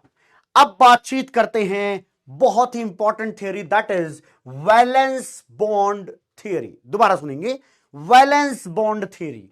वैलेंस बॉन्ड थियरी ये कहता है कि अगर दो लोगों को एक दूसरे के साथ रिश्तेदारी करके कोवलेंट बॉन्ड बनाना है, इलेक्ट्रॉन की शेयरिंग करनी है, तो ये भाई साहब कहते हैं आप एक दूसरे के जब करीब आए, कृपया ध्यान दें, करीब आएंगे तो एक का ऑर्बिटल दूसरे के ऑर्बिटल के साथ ओवरलैप कर जाएगा, एक दूसरे में ओवरलैप कर जाएगा, जिसकी वजह से बॉन्ड का फॉर्मेशन होगा। ऐसे समझ में नहीं आता, हम समझाएंगे गुणागणित करके। जैसे मान लीजिए हमारे पास एक हाइड्रोजन एटम है, दुनिया में वो कहीं पड़ा हुआ था, अब वो क्या कर रहा है, वो दूसरे हाइड्रोजन एटम के प्यार में पागल हो रहा है। अब दो हाइड्रोजन एटम एक दूसरे के पास आ रहे, पास क्यों आएंगे? क्योंकि इस हाइड्रोजन के पास, ध्यान सुनिएगा, इस हाइड्रोजन के पास न्यूक्लियस है, इसके पास भी न्यूक्लियस है, इनके पास भी इलेक्ट्रॉन है और इनके पास भी इलेक्ट्रॉन है। तो यहां हाइड्रोजन का जो न्यूक्लियस है वो इनके इलेक्ट्रॉन को अपनी तरफ खींचता है, और यहां जो हाइड्रोजन है वो इनके इलेक्ट्रॉन को अपनी तरफ खींचते हैं। तो इसका मतलब क्या हुआ, इस हाइड्रोजन का न्यूक्लियस मतलब पॉजिटिव चार्ज यहां के इलेक्ट्रॉन को अपनी तरफ खींचता है, और यहां का न्यूक्लियस यहां के इलेक्ट्रॉन को अपनी तरफ खींचता है, जिसकी वजह से वो एक दूसरे के करीब आते हैं। और जब ये, अरे बोल रहे भाई, जब ये करीब आते हैं तो इनके करीब आने से आपने पढ़ लिया है हाइड्रोजन और हाइड्रोजन के बीच में बॉन्ड का फॉर्मेशन हो जाता है। अरे भैया हाइड्रोजन जो है उसके पास एक इलेक्ट्रॉन, अरे लुईस डॉट स्ट्रक्चर ऐसा तो होता है ना जी, और यहां पे मिलाने के बाद आपको यहां पे इलेक्ट्रॉन नजर आएंगे, ये इलेक्ट्रॉन देखिए यहां नजर आएंगे। यहां तक की बात में किसी को कोनो समस्या नहीं होनी चाहिए। आइए, प्राणी मात्र की जय हो, आगे देखते हैं। ये देखिए, ये जो हाइड्रोजन है उसका अगर इलेक्ट्रॉनिक कॉन्फ़िगरेशन लिखा जाए, क्या लिखा जाए, इलेक्ट्रॉनिक कॉन्फ़िगरेशन लिखा जाए, तो शायद आप तुरंत कह देंगे सर यहां पर आप 1s1 लिखिए। क्या लिखिए? हाइड्रोजन के लिए आप क्या लिखिए, 1s1 लिखिए। इस वाले हाइड्रोजन के लिए भी 1s1 लिख दीजिए, ठीक है जी, 1s1 और 1s1 लिख दीजिए। आप जब दोनों इलेक्ट्रॉन को एक साथ कंबाइंड करेंगे तो ये जो है बॉन्ड का फॉर्मेशन होगा, कोवलेंट बॉन्ड का फॉर्मेशन होगा। कुछ समझ में नहीं आ रहा है? हाँ बीमारी है तुम्हें, मैं समझता हूं। बीमारी का इलाज ये है कि अभी तो टॉपिक शुरू हुआ है। मैं एक चीज और बताता हूं, ये हरकतें अगर छोड़ी नहीं, मैं एज अ टीचर तुम्हारे लिए कुछ नेगेटिव कह नहीं सकता, लेकिन वो बात इशारे में समझा देता हूं, समझना ध्यान से। अगर मैंने वीबीटी शुरू किया है या कोई टॉपिक शुरू किया है तो कम से कम नेक्स्ट 15 मिनट तक कोई डाउट नहीं आना चाहिए, क्योंकि मैं डाउट आने नहीं देता। एक बार पढ़ाने के बाद दोबारा फिर रिवाइज कराता हूं क्लास के अंदर, तो अगले 15 मिनट तक समझ आया नहीं आया चुप मार के पहले देखो। जब मैं पूछूंगा कि समझ में आया क्या, तो बोलना हाँ आया, नहीं आया तो बोलना नहीं आया। अदरवाइज तुम विश्वास मानो, तुम अपना इतना घाटा कर रहे हो, तुम किसी योग्य नहीं बचोगे, लास्ट में किसी योग्य नहीं बचोगे। अभी हम नाम ले, अरे वैलेंस बॉन्ड थियरी, तो तुरंत मन में सर ये वैलेंस क्या होता है, सर ये बॉन्ड क्या होता है, सर थियरी क्या होती है, यही करने आए हो नाटक कहीं का। अरे डेफिनेशन नहीं होता हर चीज का, लॉजिक सिखा रहा हूं वो सीख, नालायक। वो तो लिख लेगा तू भी, एनसीईआरटी पढ़ ली हो, छप के आ जाएगी सामने, आगे मैं लेके आया हूं पढ़ाऊंगा, लेकिन नालायक ट्राई तो कर, पहले एक बार पढ़ो, सोचो, कुछ तो बता रहा है मास्टर मेहनत करके। इसमें क्या समझ में नहीं आया मेरे को एक बात बता। ये नहीं बताया था मैंने हाइड्रोजन के पास एक इलेक्ट्रॉन होता है या हाइड्रोजन के पास एक इलेक्ट्रॉन, दोनों शेयर करके कोवलेंट बॉन्ड बनाते हैं। इसमें यही, इसमें मैंने क्या बताया? अरे क्या बताया भाई, तुम अपना खुद का घाटा करने में लगे हो। मैं तुम्हें सोचता हूं कि आसमान दिला दूं, और तुम्हें नहीं सर मुझे गोबर चाहिए, मेरे खोपड़ी पे गोबर रखो, मुझे बहुत अच्छा लगता है, मुझे बहुत मजा आता है गोबर लगाने के बाद, ये चाहिए। अबे जब आसमान दिखा रहा हूं आसमान देखो कृपया, खाली गोबर गोबर मत देखो, वहीं रह जाओगे नहीं तो, नालायक कहीं के। समझो, कोई भी टॉपिक शुरू हो, मैं चैट बंद कर देता हूं, कोई भी टॉपिक शुरू हो कम से कम 10 से 15 मिनट शांत रहो, इसके बाद मैं खुद जिम्मेदारी लेता हूं कि समझा के ही जाऊंगा घर अपने। ठीक है, मेरी रात ठीक नहीं गुजरती अगर मैं नहीं समझा पाता हूं तो। ठीक, अब समझना, हाइड्रोजन है और हाइड्रोजन का ये 1s ऑर्बिटल है। ये मैंने क्या लिया है, ये मैंने 1s ऑर्बिटल लिया है। और 1s ऑर्बिटल कैसा होता है, स्फेरिकल होता है, जहां पे न्यूक्लियस है, इस न्यूक्लियस के अंदर प्रोटॉन होता है, इस न्यूक्लियस के अंदर प्रोटॉन होता है और इलेक्ट्रॉन जो है इसमें क्या करता है, इलेक्ट्रॉन इसमें घूमता रहता है। कुल मिला के ये इलेक्ट्रॉन घूमता भी नहीं है। अगर सही बताऊं तो अब तो आपने सब कुछ पढ़ रखा है, हाइजेनबर्ग पढ़ लिया है और आपने श्रोडिंगर पढ़ लिया है। आपको ऑर्बिटल का कॉन्सेप्ट समझ में आता होगा कि ऑर्बिटल एक ऐसी जगह है जहां पर इलेक्ट्रॉन के पाए जाने की मैक्सिमम प्रोबेबिलिटी होती है। तो ये जो मैंने सर्कल बना के बताया है, मैं ये बताना चाहता हूं, सर्कल नहीं स्फेयर बना के ये बताना चाहता हूं कि इस स्फेरिकल सरफेस पर ही, मतलब स्फेयर में ही सबसे ज्यादा इलेक्ट्रॉन के पाए जाने की प्रोबेबिलिटी है 1s के केस में। किसके केस में, 1s के केस में। ठीक है जी, इसमें कोई संदेह नहीं होना चाहिए किसी को। सर यहां पे मुझे संदेह तो लग नहीं रहा, अभी समझ में आ रहा है क्या कहना चाह रहे हो। तो अभी मैं क्या कहूंगा, ये यहां पे मान लीजिए इलेक्ट्रॉन रिप्रेजेंटेशन, ध्यान रखना, रिप्रेजेंटेशन के तौर पर मैं यहां पर इलेक्ट्रॉन बना रहा हूं, जबकि इलेक्ट्रॉन को पार्टिकल के रूप में नहीं बनाया जा सकता जब आप ऑर्बिटल की बात कर रहे हूं। ऑर्बिटल में इलेक्ट्रॉन एक पॉइंट पर नहीं होता, बल्कि उसका डिस्ट्रीब्यूशन होता है, उसकी इलेक्ट्रॉन डेंसिटी हर तरफ फैली हुई होती है। शायद लॉजिकली समझ गए अब तुम क्या कहना चाह रहा हूं। ये 1s ऑर्बिटल है, ये दूसरे हाइड्रोजन का 1s ऑर्बिटल है। तो हमने यहां पर क्या किया है, दो 1s ऑर्बिटल बनाए हैं। ठीक है, दो 1s ऑर्बिटल बनाए हैं, इनके पास भी एक न्यूक्लियस भैया जी, इसके पास भी न्यूक्लियस है, यहां भी न्यूक्लियस है। ये वाला न्यूक्लियस इस वाले इलेक्ट्रॉन को बहुत प्यार से अपने पास खींचने की कोशिश करेगा, और ये वाला न्यूक्लियस इस हाइड्रोजन पर प्रेजेंट जो इलेक्ट्रॉन होंगे उस इलेक्ट्रॉन को अपनी तरफ खींचने की कोशिश करेगा। तो इस इलेक्ट्रॉन पर फोर्स ऑफ अट्रैक्शन कौन लगा रहा है, ये वाला न्यूक्लियस लगा रहा है, जिसकी वजह से दो हाइड्रोजन एटम एक दूसरे के करीब आ रहे हैं। क्यों आ रहे हैं, क्योंकि ये वाला न्यूक्लियस इनके इलेक्ट्रॉन डेंसिटी को खींचता है और ये वाला इनके इलेक्ट्रॉन डेंसिटी को खींचता है, जिसकी वजह से वो एक दूसरे के पास आ रहे हैं। और जब एक दूसरे के पास आए और वहां पर फोर्स ऑफ अट्रैक्शन लग रहा हो, तो भैया जी पास आने पर क्या होता है, याद करो, बहुत पहले भी बताया था, जहां कहीं पर फोर्स ऑफ अट्रैक्शन इन्वॉल्व होता है वहां से एनर्जी निकल जाती है। तो शुरुआत में हमने हाइड्रोजन एटम लिए थे, लेकिन जब हमने उनको आसपास आने दिया, उनको प्यार मोहब्बत करने दिया, तो हमें एक रिजल्ट में क्या मिला, ये मिलता है H2 मॉलिक्यूल। हमें क्या मिला, H2 मॉलिक्यूल। ध्यान देना, ये तो हाइड्रोजन का 1s ऑर्बिटल है, ये हाइड्रोजन का 1s ऑर्बिटल है, लेकिन ये H2 मॉलिक्यूल का मॉलिक्यूलर ऑर्बिटल है। ध्यान देना, मॉलिक्यूल के ऑर्बिटल को क्या कहते हैं, मॉलिक्यूलर ऑर्बिटल कहते हैं। ध्यान देना, है ना। तो इसको क्या कहेंगे, H2 मॉलिक्यूल का ये मॉलिक्यूलर।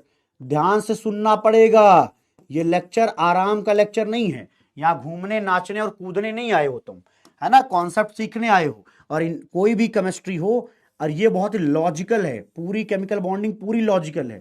अगर समझ में नहीं आती इसका मतलब आप ध्यान से सुन नहीं रहे हैं, क्योंकि मुझे अपने पढ़ाने पर पूरा भरोसा है। ठीक है, और वो भरोसा शायद आप भी करते होंगे। मॉलिक्यूलर ऑर्बिटल ये जो बनाना, जो दो एटॉमिक ऑर्बिटल मिलकर के क्या कर रहे हैं, दो एटॉमिक ऑर्बिटल मिलकर के एक मॉलिक्यूल का ऑर्बिटल बना रहे हैं, जिसको मॉलिक्यूलर ऑर्बिटल कहते हैं। जहां पे आप क्या देखते हो, इलेक्ट्रॉन डेंसिटी एक दूसरे में इस तरीके से मर्ज हो जाती है, एक दूसरे में क्या हो जाती है, मर्ज हो जाती है, ओवरलैप कर जाती है। इसी मर्जिंग को, इसको क्या कहते हैं, पार्शियल मर्जिंग। इसको क्या कहते हैं, पार्शियल MER मर्जिंग। और पार्शियल मर्जिंग को ही ओवरलैपिंग कहते हैं, पार्शियल मर्जिंग को ही ओवरलैपिंग कहते हैं।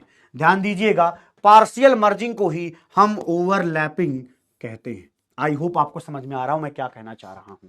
ठीक है जी, अभी यहां तक की बात अब बताइए समझ आया कि नहीं। ठीक है जी, कहां चले गए जनाब, हैं, अब बताइए यहां तक की बात समझ में आई कि नहीं। अगर नहीं आया तो मैं जिम्मेदारी के साथ दोबारा बताऊंगा, दोबारा सुनेंगे। वैलेंस बॉन्ड थ्योरी, एक ऐसी थियरी है जो ये कहती है कि अगर दो एटम एक दूसरे के साथ जुड़ना चाहते हैं, बॉन्ड बनाना चाहते हैं, तो वो अपने वैलेंस सेल के ऑर्बिटल्स को ओवरलैप कराते हैं, मर्ज कराते हैं, ताकि वो एक दूसरे के साथ मर्ज करके एक बॉन्ड का फॉर्मेशन कर सकें। क्या कर सकें? बॉन्ड का फॉर्मेशन कर सकें। अब एक चीज और सुनिएगा, मैंने क्या बोला था? अरे जब दो लोगों के बीच में फोर्स ऑफ अट्रैक्शन लगेगा, वो करीब आएंगे, तो उनके करीब आने से एनर्जी निकलती है। क्या होती है? एनर्जी निकलती है। तो जब हाइड्रोजन H2 मॉलिक्यूल बनाता है, H2 मॉलिक्यूल बनाता है, तो भैया जी यहां से एनर्जी निकलती है। एनर्जी निकलती है क्योंकि मैंने बहुत पहले ही पढ़ा दिया था कि भैया बॉन्ड फॉर्मेशन जो होता है, बॉन्ड फॉर्मेशन जो होता है, ये एक एक्सोथर्मिक प्रोसेस है। एक्सोथर्मिक प्रोसेस का मतलब क्या होता है? कि यहां से एनर्जी निकल रही होती है। आई होप आपको यह बात समझ में आई। बहुत छोटी सी बात समझाइए, अभी तो शुरुआत है, लेकिन हां दम भरना जरूरी है। अब आपको देखना और समझाऊंगा, ऐसा नहीं कि छोड़ दिया, अरे सर हमें छोड़ दिया आपने। याद देखो, एक हाइड्रोजन जब दूसरे हाइड्रोजन के साथ मिलकर H2 मॉलिक्यूल का मॉलिक्यूलर ऑर्बिटल बनाता है, तो इतनी एनर्जी निकलती है। कितना? 435.8 किलो जूल पर मोल एनर्जी निकलती है। अगर आप एक मोल हाइड्रोजन ले, एक मोल दूसरा हाइड्रोजन ले, 2 मोल इस तरीके से मर्ज होकर के एक मोल H2 मॉलिक्यूल बनाए, तो वहां पर 435.8 किलो जूल एनर्जी निकलती है। अब ये जो एनर्जी निकलती है, इसी एनर्जी को हम बॉन्ड एनर्जी कहते हैं। मेरे साथ बोलेंगे क्या कहते हैं? इसको हम बॉन्ड एनर्जी कहते हैं। तो बॉन्ड एनर्जी क्या होती है?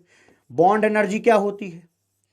Energy released during bond formation. Energy released, अच्छा इसे लिख के लाया हूं मैं, कोई दिक्कत नहीं, लेकिन लिख लो। Energy released during bond formation, during bond formation is known as bond energy या bond enthalpy। bond energy या bond enthalpy बोलते हैं। शायद आपको कोई दिक्कत नहीं होगी इस बात को जानने में। सर इसका मतलब आप ये कहना चाहते हैं कि H2 मॉलिक्यूल की बॉन्ड एनर्जी 435.8 किलो जूल होती है? मेरा जवाब है हाँ। अब इसको और अच्छे से समझाएंगे। आइए देखिए यहां कैसे समझेंगे। एक ग्राफ बनाने जा रहा हूं मैं, जहां मैं ये R यहां लूंगा। सर R क्या है? R is inter nuclear distance. इसके बारे में पहले भी चर्चा हुई है। क्या है ये? इंटर न्यूक्लियर लिख लेना है ना, इंटर न्यूक्लियर लिख भी दिया मैंने, हालांकि दिख रहा होगा तो अच्छा रहेगा आपके लिए। Inter nuclear distance, inter nuclear distance का मतलब इनके दोनों न्यूक्लियस के बीच की दूरी, दो हाइड्रोजन के न्यूक्लियस के बीच की जो दूरी है वो इंटर न्यूक्लियर डिस्टेंस या आर से रिप्रेजेंट की जा रही है।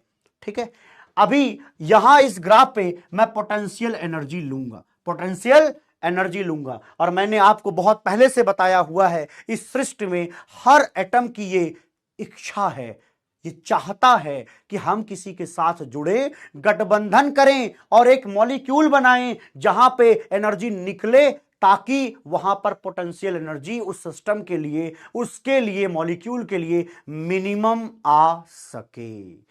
आइए समझाता हूं, देखिए भैया ध्यान से। जैसे ये दो हाइड्रोजन एटम मैंने लिए, दो हाइड्रोजन एटम दुनिया में कहीं यहीं से दूर दूर पड़े हुए थे। फिर इनके न्यूक्लियस को लगा यार मैं इस वाले हाइड्रोजन के इलेक्ट्रॉन को खींच सकता हूं। उसने जोर लगाना शुरू किया, अपनी तरफ उसको बुलाना शुरू किया। इसके न्यूक्लियस ने इनके इलेक्ट्रॉन डेंसिटी को आपस में बुलाना शुरू किया, तो ये दोनों पास पास आने लग गए। तो देखिए क्या होता है, यहां पे जब वो दूर दूर थे तो दोनों के न्यूक्लियस के बीच में गैप ज्यादा था, मतलब इंटर न्यूक्लियर डिस्टेंस ज्यादा थी। जब तभी इनको देखिए यहां बनाया गया है, इनके बीच में इंटर न्यूक्लियर डिस्टेंस जो है यहां ज्यादा है। क्या है ये इंटर न्यूक्लियर डिस्टेंस आर यहां पर ज्यादा है जब वो एक दूसरे से दूर रह रहे हैं। लेकिन जैसे जैसे वो करीब आते जाएंगे एनर्जी निकलती जाएगी और उस सिस्टम को स्टेबल होता हुआ देख पाएंगे, वहां से एनर्जी डाउन होती हुई आपको यहां नजर आएगी। आप सुनना, जब ये दूर दूर तो थे, एक कह रहा है सचिन कहां है, सचिन में कहां है, सचिन में बताओ लप्पू सा तो सचिन है, बोलना उसको आवे ना। तो ये अगर यहां सीमा हैदर है और ये रही आपकी सचिन, एक इंडिया में एक पड़ी हुई थी पाकिस्तान में, इनके बीच में इंटर न्यूक्लियर डिस्टेंस दूर थी लेकिन पबजी ने इनको करीब ला दिया। तो जब इनको करीब ला दिया तो ये देखिए यहां इंडिया में आके इनका गठबंधन हो गया है। ठीक है जी, काम यही हो रहा है। दोबारा सुन लीजिए, हाइड्रोजन एटम जब करीब आएंगे बॉन्ड का फॉर्मेशन करेंगे, तो देखिए बॉन्ड का फॉर्मेशन यहां पर होता हुआ नजर आएगा। अब आपके मन में प्रश्न होगा कि सर जब ये एटम थे तब तो आपने उनको ऊपर बनाया है, जब ये मॉलिक्यूल बन गया तब आपने इसको नीचे क्यों बना दिया, इस ग्राफ में इसको नीचे क्यों बना दिया? तो आपके मन में जवाब होना चाहिए नालायक प्राणी, क्योंकि अरे जब ये करीब आएंगे तो एनर्जी निकलेगी, एनर्जी निकलेगी तो एनर्जी डाउन होगी, तो मॉलिक्यूल की तो एनर्जी कम हो जाएगी ना। हाँ, ये बात समझ में आ गई है। यहां देखिए यहां पे क्या हो रहा है, ओवरलैपिंग हो रही है, दोनों हाइड्रोजन की बीच में ओवरलैपिंग हो रही है, तो कुछ इस तरीके का ग्राफ बनता है। अब क्या हो रहा है समझाऊंगा, जब ये दोनों हाइड्रोजन पास आते जाते हैं तो इनकी एनर्जी धीरे धीरे धीरे धीरे धीरे धीरे घट जाती है और एक स्थिति ऐसी आती है जब वो एक दूसरे के बहुत करीब आ चुके होते हैं, बहुत करीब आ चुके हैं। और इस बहुत करीब आने की स्थिति में यहां से 435.8 किलो जूल एनर्जी निकलती है। तो यहां से एनर्जी देखिए ड्रॉप होती हुई इसीलिए नजर आ रही है क्योंकि यहां से निकल रहा है एनर्जी। अब यहां तक भी समझ में आ गई बात सर? यहां तक में लग रहा है कुछ ऐसा खोपड़ी में कुछ तो आया सर। यहां से यहां जाने में आप बताइए इलेक्ट्रॉन और न्यूक्लियस के बीच में जो फोर्स ऑफ अट्रैक्शन है वो ज्यादा रहा होगा, फोर्स ऑफ अट्रैक्शन ज्यादा रहा होगा with respect to repulsive force की, है ना, या फोर्स ऑफ रिपल्सन लिख सकते हैं, रिपल्सिव फोर्स। ठीक है, फोर्स ऑफ अट्रैक्शन, या मैं ऐसे लिख दूं ज्यादा अच्छा समझ में आता है बच्चों को। देखना क्या लिखने वाला हूं, अरे रटना नहीं है इसको, कोई नालायक रटेगा नहीं, यही समझेगा भैया। अट्रैक्शन एफ रिपल्सन, देखो अब समझाता हूं कहां पे अट्रैक्शन कहां पे रिपल्सन। देखना, इन इलेक्ट्रॉन और न्यूक्लियस के बीच में फोर्स ऑफ अट्रैक्शन है, इस इलेक्ट्रॉन और इसके बीच में फोर्स ऑफ अट्रैक्शन, लेकिन अरे जब इन दोनों न्यूक्लियस को आप पास लाओगे तो न्यूक्लियस पर भी पॉजिटिव चार्ज है, इस पर भी पॉजिटिव चार्ज है, ये दो पॉजिटिव चार्ज वाले लोग अगर करीब आएंगे तो इनमें रिपल्सन भी लग रहा होगा। लेकिन यहां से यहां आने में फोर्स ऑफ अट्रैक्शन ज्यादा रहा होगा, तभी वो करीब आ पाते हैं और तभी बॉन्ड का फॉर्मेशन हो पाता है, उनके बीच में ओवरलैपिंग हो पाती है, उनके बीच में ये रिश्तेदारी हो पाती है। क्यों? क्योंकि अट्रैक्शन फोर्स ज्यादा रहा होगा। अच्छा, ये बात समझ में आ गई। अब समझो, ये इतना करीब आ चुके हैं, ध्यान से सुनिएगा, ये बहुत ज्यादा करीब आ चुके हैं। अब इससे भी अगर करीब आने लग गए तो यहां पर जो न्यूक्लियस है, यहां पर जो न्यूक्लियस है कहेगा भैया तुमने हमारी इज्जत नहीं रखी, तुम न्यूक्लियस को और पास ला रहे हो, तुम न्यूक्लियस को और पास ला रहे हो, तो और ज्यादा पास आने पर इनके न्यूक्लियस के बीच में रिपल्सिव फोर्सेस लगने लग जाएंगी। अब अगर रिपल्सिव फोर्सेस लगने लग गई दो लोगों के बीच में तो क्या होगा, वहां पर एनर्जी बढ़ने लग जाएगी। तो इस वाली लाइन के लिए आप कहेंगे कि F repulsion is greater then F attraction. इस वाले ग्राफ में हो क्या रहा है, अरे एनर्जी बढ़ती हुई नजर आ रही है। तो समझिए हुआ क्या, हम क्या कर रहे थे, दूर दूर थे, करीब आते गए तो एक जगह पर तो ठीक ठाक करीब आ गए, लेकिन उससे ज्यादा जब करीब जाने की कोशिश करी तो भैया किसी की पर्सनल लाइफ में मत घुसना। इसलिए जब पर्सनल लाइफ में घुसते हो तब वहां रिपल्सन लगना शुरू हो जाता है। तो ग्राफ देखिए कैसे चल रहा है, ग्राफ देखिए नालायकों, यहां से चलता हुआ दिखेगा। लॉजिक समझ में आना जरूरी है, लॉजिक समझ में आना जरूरी है। तो ग्राफ ऐसा बना हुआ है। आई होप आपको आनंद आया होगा। अब अगली चीज देख लेते हैं, अगली चीज देखते हैं। अगली चीज देखें तो हमें समझ में आती है, थोड़ी देर चैट बंद करना पड़ेगा, देख रहा हूं मैं नाटक हो रहा है। है ना। अब मैंने क्या समझाया कि जब attraction forces between nucleus and electron ज्यादा हावी होंगे तो वो करीब आएंगे, बॉन्ड का फॉर्मेशन होगा।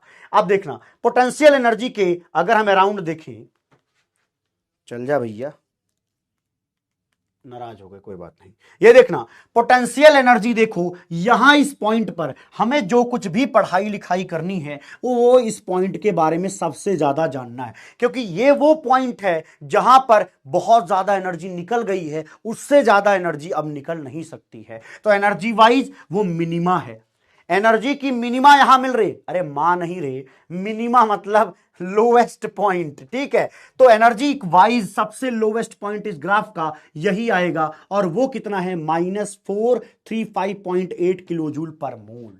समझे। तो इसका मतलब दो हाइड्रोजन जब पास गए तो ये एक ऐसी पोजीशन आ गई जहां पर -3 इतना जो है एनर्जी निकल जाती है, 435 इतना किलोजूल पर मोल एनर्जी निकल जाती है, इसलिए यहां पर माइनस लगा है। और ये पोटेंशियल एनर्जी का जो ग्राफ है, इससे ऊपर जो है पॉजिटिव पोटेंशियल एनर्जी है, इसके नीचे नेगेटिव पोटेंशियल एनर्जी है, जैसे -1 -2 -3 -4 -100 -200 -400 समथिंग, इस तरीके से ग्राफ का रिप्रेजेंटेशन होता है। तो ये एक ऐसा पॉइंट है, तो अगर कोई पूछे इस ग्राफ का जो मिनिमा है वो क्या बताता है, तो कहना इस वाले पर आपके पोटेंशियल एनर्जी के ग्राफ पर वो बॉन्ड एनर्जी बताता है। तो जो ये डेटा है ग्राफ पर, ये जो डेटा है वो कुछ और नहीं बल्कि बॉन्ड एनर्जी है। कितने लोग मेरी बात से सहमत हो पा रहे हैं, कितने लोग मेरी बात से सहमत हो पा रहे हैं? हाँ सर, बात आपकी समझ आ गई है कि ये बॉन्ड एनर्जी है। अगली चीज सुनिए, इधर तो बॉन्ड एनर्जी है, इस पॉइंट पर जो ये मिनिमा का पॉइंट है, इस मिनिमा के पॉइंट पर हमें यहां पर नजर आ रहा है सर इस वाले पर बॉन्ड एनर्जी। लेकिन अगर मैं इस वाले ग्राफ पर चलूं, एक्स ग्राफ पर चलूं, ऊपर जाऊं, तो ये जो पॉइंट मिल रहा है, ये पॉइंट हमें क्या बताएगा? कौन बताएगा ये पॉइंट क्या रिप्रेजेंट कर रहा होगा? कितने लोग हिम्मती हैं इस क्लास में जो ये बता सकते हैं कि ये क्या रिप्रेजेंट करेगा? सर ये तो इंटर न्यूक्लियर डिस्टेंस रिप्रेजेंट करेगा, मतलब दो हाइड्रोजन के बीच में कितनी बॉन्ड लेंथ है, कितना इंटर न्यूक्लियर डिस्टेंस है इस सिचुएशन में, इस मिनिमा के रिस्पेक्ट में, उसी को हम बॉन्ड लेंथ कहते हैं, जो कि निकल के आता है 74 पिकोमीटर। जो डेटा यहां लिखा गया है दिस इज फॉर हाइड्रोजन, है ना। तो ये क्या है? Bond length. बहुत इंपॉर्टेंट चीज पढ़ा रहा हूं, बहुत इंपॉर्टेंट चीज। क्या बताया? इस पॉइंट मिनिमा के रिस्पेक्ट में अगर हम यहां इंटर न्यूक्लियर डिस्टेंस पर देखें तो दो न्यूक्लियस के जो बीच की दूरी है उसको हम बॉन्ड लेंथ कहते हैं, और हाइड्रोजन के केस में वो 74 पिकोमीटर आती है, और उसको याद करने की जरूरत नहीं है, डेटा याद नहीं करना है। यहां जो मिनिमा है, ये जो मिनिमा है, इसके रिस्पेक्ट में यहां जो पॉइंट है एनर्जी पर, उसको हम बोलते हैं बॉन्ड एनर्जी।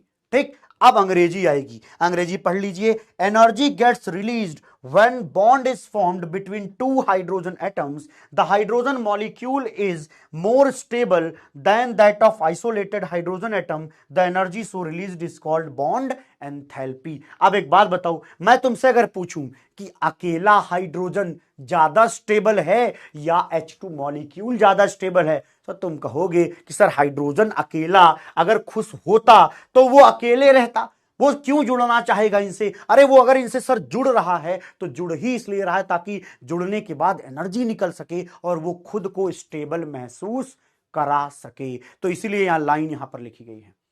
ये सारी लाइनें आपके दिमाग में छपी होनी चाहिए, कॉपी में तो छपे छपे, यहां पर भी छपी होनी चाहिए, यहां खोपड़ी में छपी होनी चाहिए।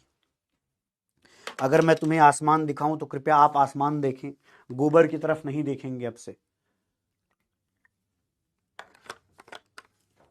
चलिए अगला देखते हैं।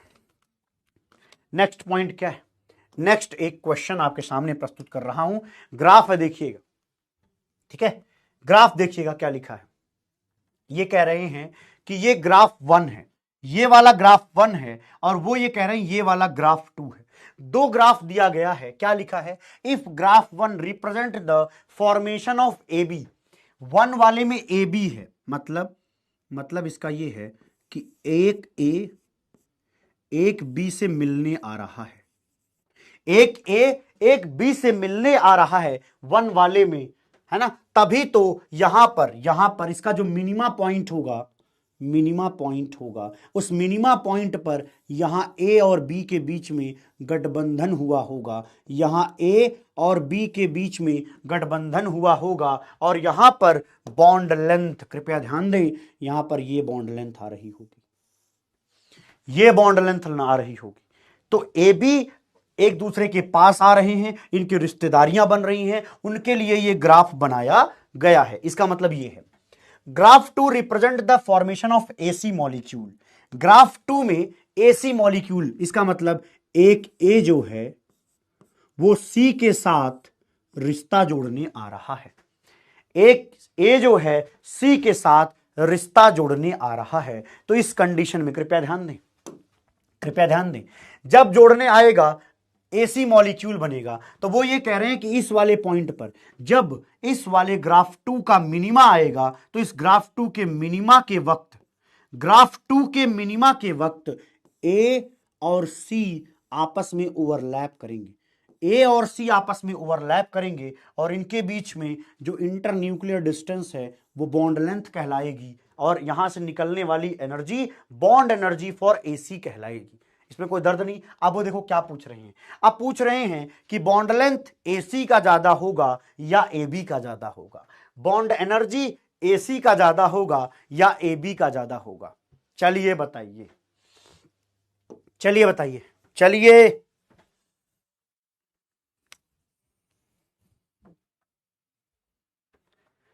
चलिए बताइए भैया, बुद्धि लगाना है, बहुत छोटी सी बात है यार, काहे थका रहे हो? वो जो गुड़ गोबर वाले लोग थे वो जवाब काहे नहीं दे रहे हो? नाटक करने में बड़ा आनंद आता है। मैंने तुम्हें भी पहले बोला है, जितना तुम नाटक कर सकते हो उसकी जो एक्सट्रीम लिमिट है ना, हमने जीवन में बहुत देख रखी है। ठीक है, कोटा में पढ़ाया भैया, कोटा में कल्चर ही यही होता है, बच्चे भी मस्ती करते हैं, मास्टर भी मस्ती कर रहा होता है, पढ़ाता भी मस्त है। और तुम्हें भी बढ़िया मास्टर मिल जाए, लेकिन चैट ही भर देते हो नालायक, तुम नोट्स बनाते हो नहीं। देखो ये मैं जो बना रहा हूं, ये तो जो इंटरन्यूक्लियर डिस्टेंस यहां से यहां तक की जो डिस्टेंस है, this distance is the internuclear distance in case of AC. तो ये जो लाइन है वो एसी को रिप्रेजेंट करती है। यहां मैं 1 लिख देता हूं, अरे 1 नहीं लिख सकता क्योंकि ग्राफ पे 1 लिखा है, मैं एक्स वाई जेड में काम चलाऊंगा। मैं कह देता हूं ये एक्स है, ये पॉइंट वाई है, ये पॉइंट वाई है। अब देखो यहां के रिस्पेक्ट में अगर मैं ऊपर जाऊं, यहां सही बना रहा हूं ना भाई, ये वाला इस वाले मिनिमा पर यहां ऊपर जाऊं तो यहां मुझे क्या मिलेगा, W मिलेगा। तो एक बात बताओ, डिस्टेंस के हिसाब से अगर मैं बोलूं, तो जो एक्स वाई डिस्टेंस है this is greater then x W. और एक्स वाई किसको रिप्रेजेंट कर रहा है? एक्स वाई रिप्रेजेंट कर रहा है एसी के बॉन्ड लेंथ को, ठीक है जी। तो आप लिख दीजिए लेंथ ऑफ एसी, एसी के बॉन्ड लेंथ को रिप्रेजेंट कर रहा है with respect to length of bond length of A B. ठीक, तो हमें क्या समझ में आया, बॉन्ड लेंथ किसकी ज्यादा है? एसी की बॉन्ड लेंथ ज्यादा है। अगर एसी की बॉन्ड लेंथ ज्यादा है तो हम यहां लिख सकते हैं एसी की बॉन्ड लेंथ ज्यादा है with respect to A B के। आई होप आपको समझ में आया हो। अब मुझे बॉन्ड एनर्जी का ऑर्डर चाहिए, तो बॉन्ड एनर्जी के लिए मैं कहां जाऊंगा? अरे भैया ए बी के केस में आप यहां आइए और इसके केस में आप यहां आइए। बोलो भैया, अब बताइए बॉन्ड पोटेंशियल एनर्जी, ध्यान से सुनिएगा, पोटेंशियल एनर्जी यहां पर 0 है, तो 0 से माइनस में नीचे आओगे तो यहां पर जो वैल्यू आएगी, ये देखिए लंबाई यहां ज्यादा दिख रही, तो मतलब ए बी में एनर्जी ज्यादा निकली होगी। यहां पर जो बॉन्ड एनर्जी है, bond energy of A B लिखा जाएगा, इस वाले के लिए लिखा जाएगा bond energy of A C. तो ज्यादा एनर्जी कहां पे निकली है? ज्यादा एनर्जी ए बी में निकली है, तो लिखा जाएगा बॉन्ड एनर्जी में A B is greater than A सी।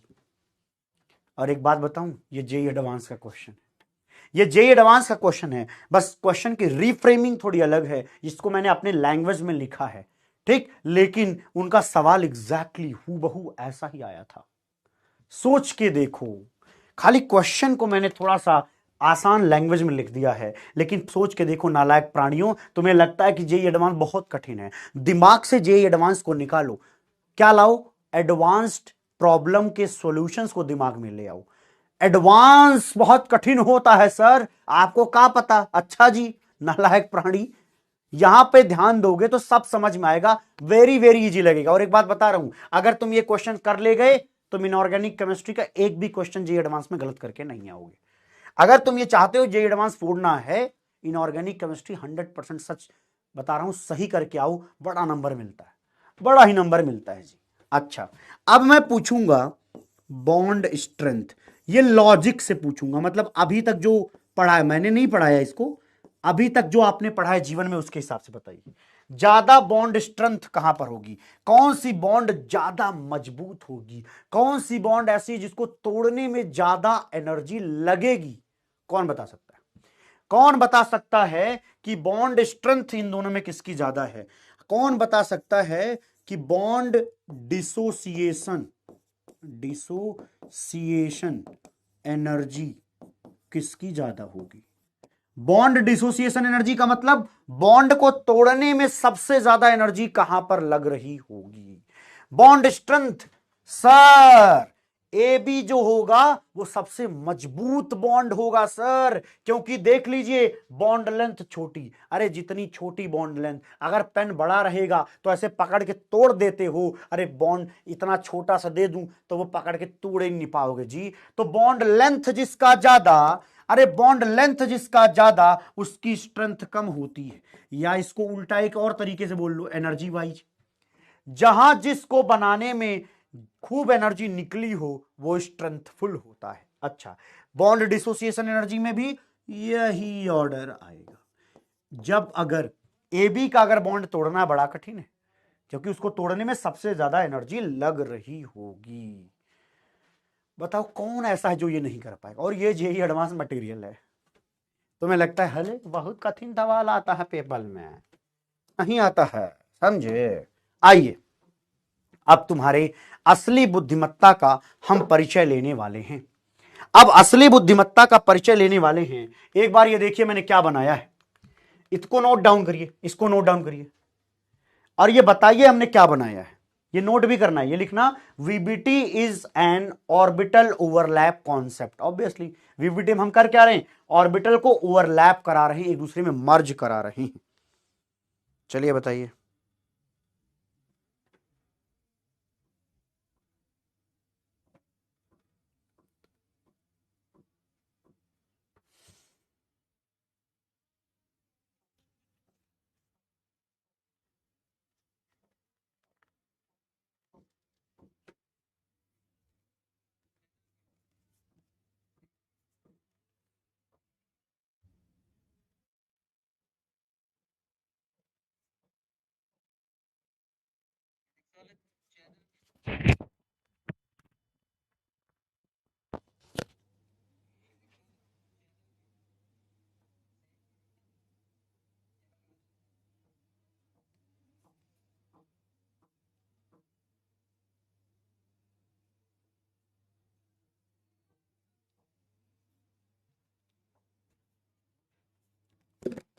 चलिए बताइए।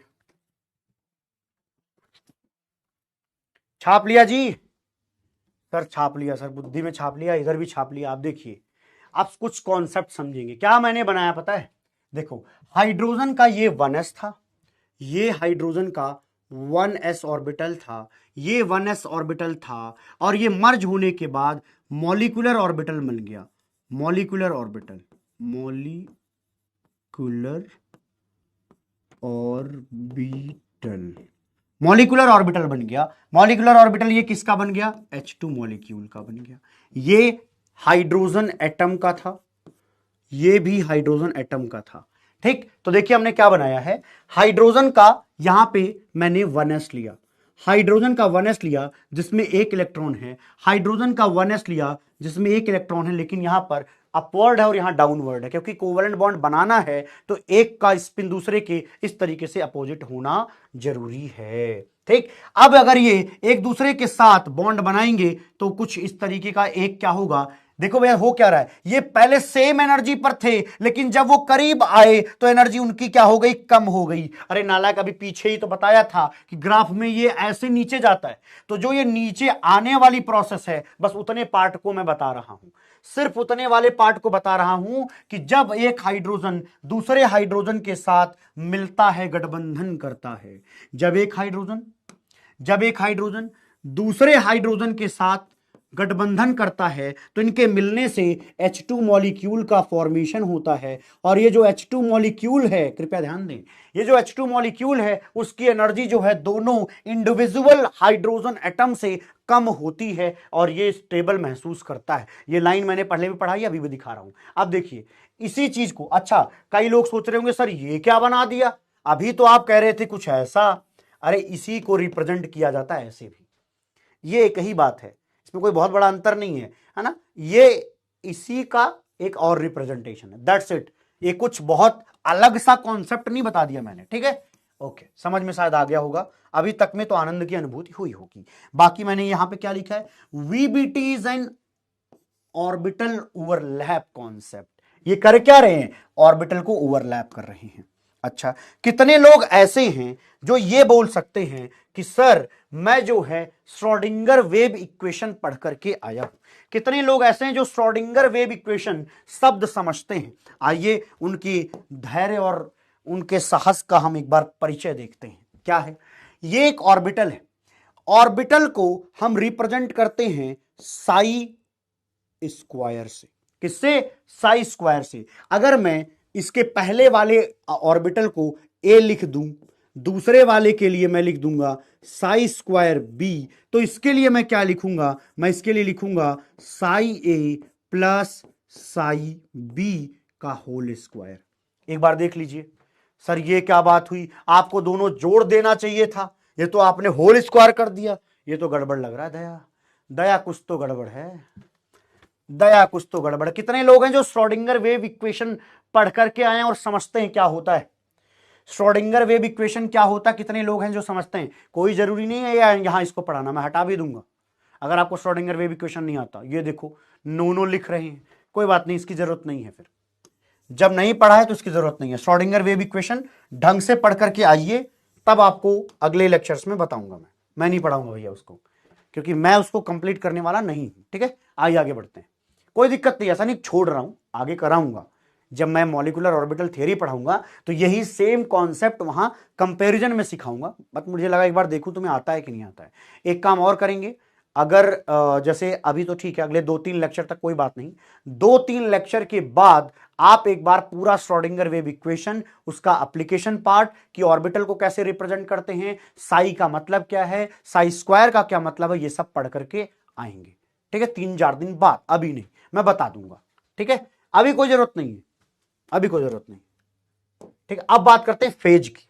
फेज की जरूरत क्या है, अभी जो हम ये ओवरलैपिंग समझ रहे थे, उस ओवरलैपिंग को एक बेटर अंडरस्टैंडिंग कर पाए उसके लिए एक शब्द है फेज। हमें ऑर्बिटल के फेज समझने पड़ते हैं। अगर हमें ऑर्बिटल्स के फेज समझ आ जाते हैं तब जाकर के हम ये कह सकते हैं कि भैया जी ऑर्बिटल कौन सा ऐसा है जो ओवरलैपिंग करेगा, कौन सा ऐसा है जो ओवरलैपिंग में पार्टिसिपेट नहीं कर सकता, तब जाकर के इस पर चर्चा हो सकती है। आइए देखते हैं, जिसको समझ नहीं आया तो जाकर के आज नहीं देखना है, don't worry.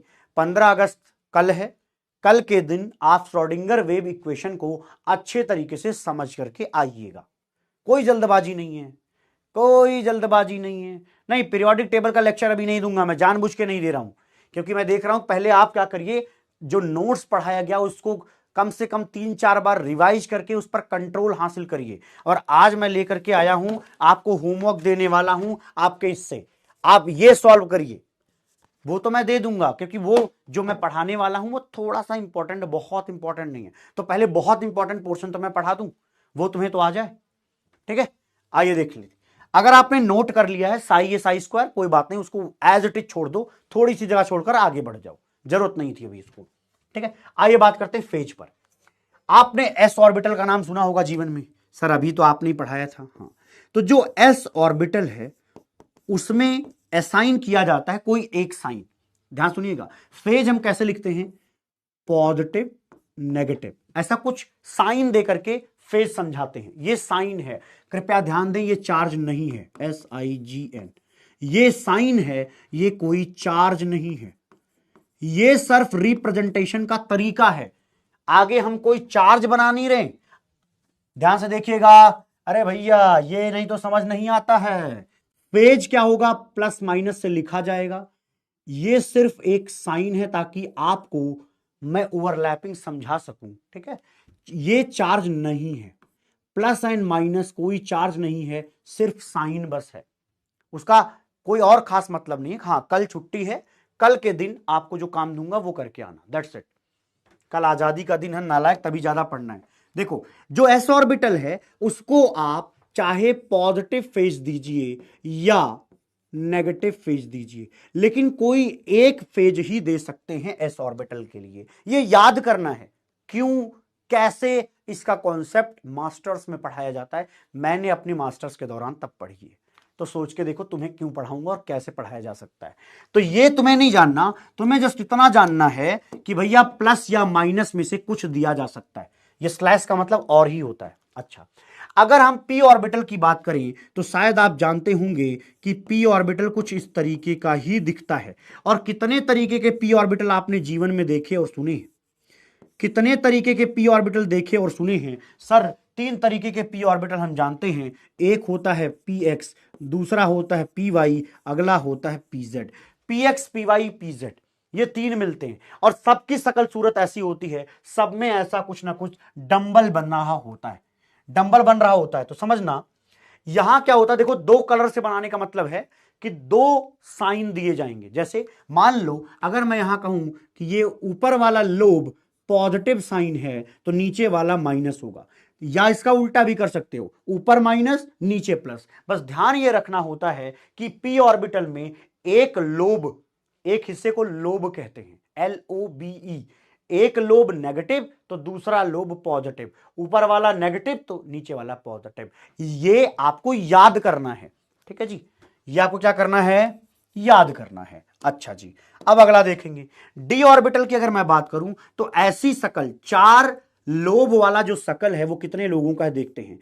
dx square minus Y square में भी dx square minus Y square, याद करिए आपको पढ़ाया गया था, dx square minus Y square में ऐसा 4 लोब होते हैं और वो 4 के चारों लोब कहां रहते हैं, एक्स वाई एक्सिस पर। अगर आप नोट करना चाहें तो आप इस तरीके से लिख लीजिए, ये आपका एक्स एक्सिस है, ये आपका वाई एक्सिस है। तो अगर ऐसा है तो इसको हम कहते हैं dx square minus Y square. Note कर लीजिए, मैं इसको हटाने वाला हूं, dx square minus Y square. शायद आपको यह बात आती होगी और आपको आना भी चाहिए, आपको आना भी चाहिए। ठीक है, ठीक है, इसको और अच्छे से पढ़ाऊंगा। चलो ठीक है, अगर अभी नोट कर लो तो ठीक, नहीं कर लो तो ठीक। ऐसा मास्टर कहां मिलेगा तुमको जो तुम्हें हर बात बोले कि भैया पढ़ लो तो ठीक, नहीं पढ़ो तो ठीक। कोई नहीं, आगे फिर बताऊंगा। देखो, ऐसा स्ट्रक्चर रखने वाले 4 लोग हैं, कौन कौन से, dx square minus Y square. अच्छा तुम लोग काटा मत करो, मैं लिखता जाऊंगा, उसको लिखना है dxy, dyz, dxz। ये 4 डी ऑर्बिटल ऐसे हैं जिनमें 4 लोब दिखाई देते हैं। कितने लोग ऐसे हैं जो मेरी इस बात से सहमत हैं, कितने लोग ऐसे जो मेरी इस बात से सहमत हैं कि सर ये 4 डी ऑर्बिटल ऐसे होते हैं जिनमें 4 लोब दिखाई देते हैं और उनमें, अरे बोल रहे भैया, उनमें एक में प्लस, अगर एक लोब में प्लस लिखिए तो उसके अपोजिट साइड का जो लोब है उसमें भी प्लस लिखिए, यहां जो माइनस है वो उसके अपोजिट साइड में यहां भी माइनस लिखिए। अरे ऐसा मत सोचना कि अमित सर ने पढ़ाया है तो पढ़ना नहीं है, पढ़ना है और उसको और अच्छे से डिटेल में और पढ़ना है, खाली पढ़ना नहीं है।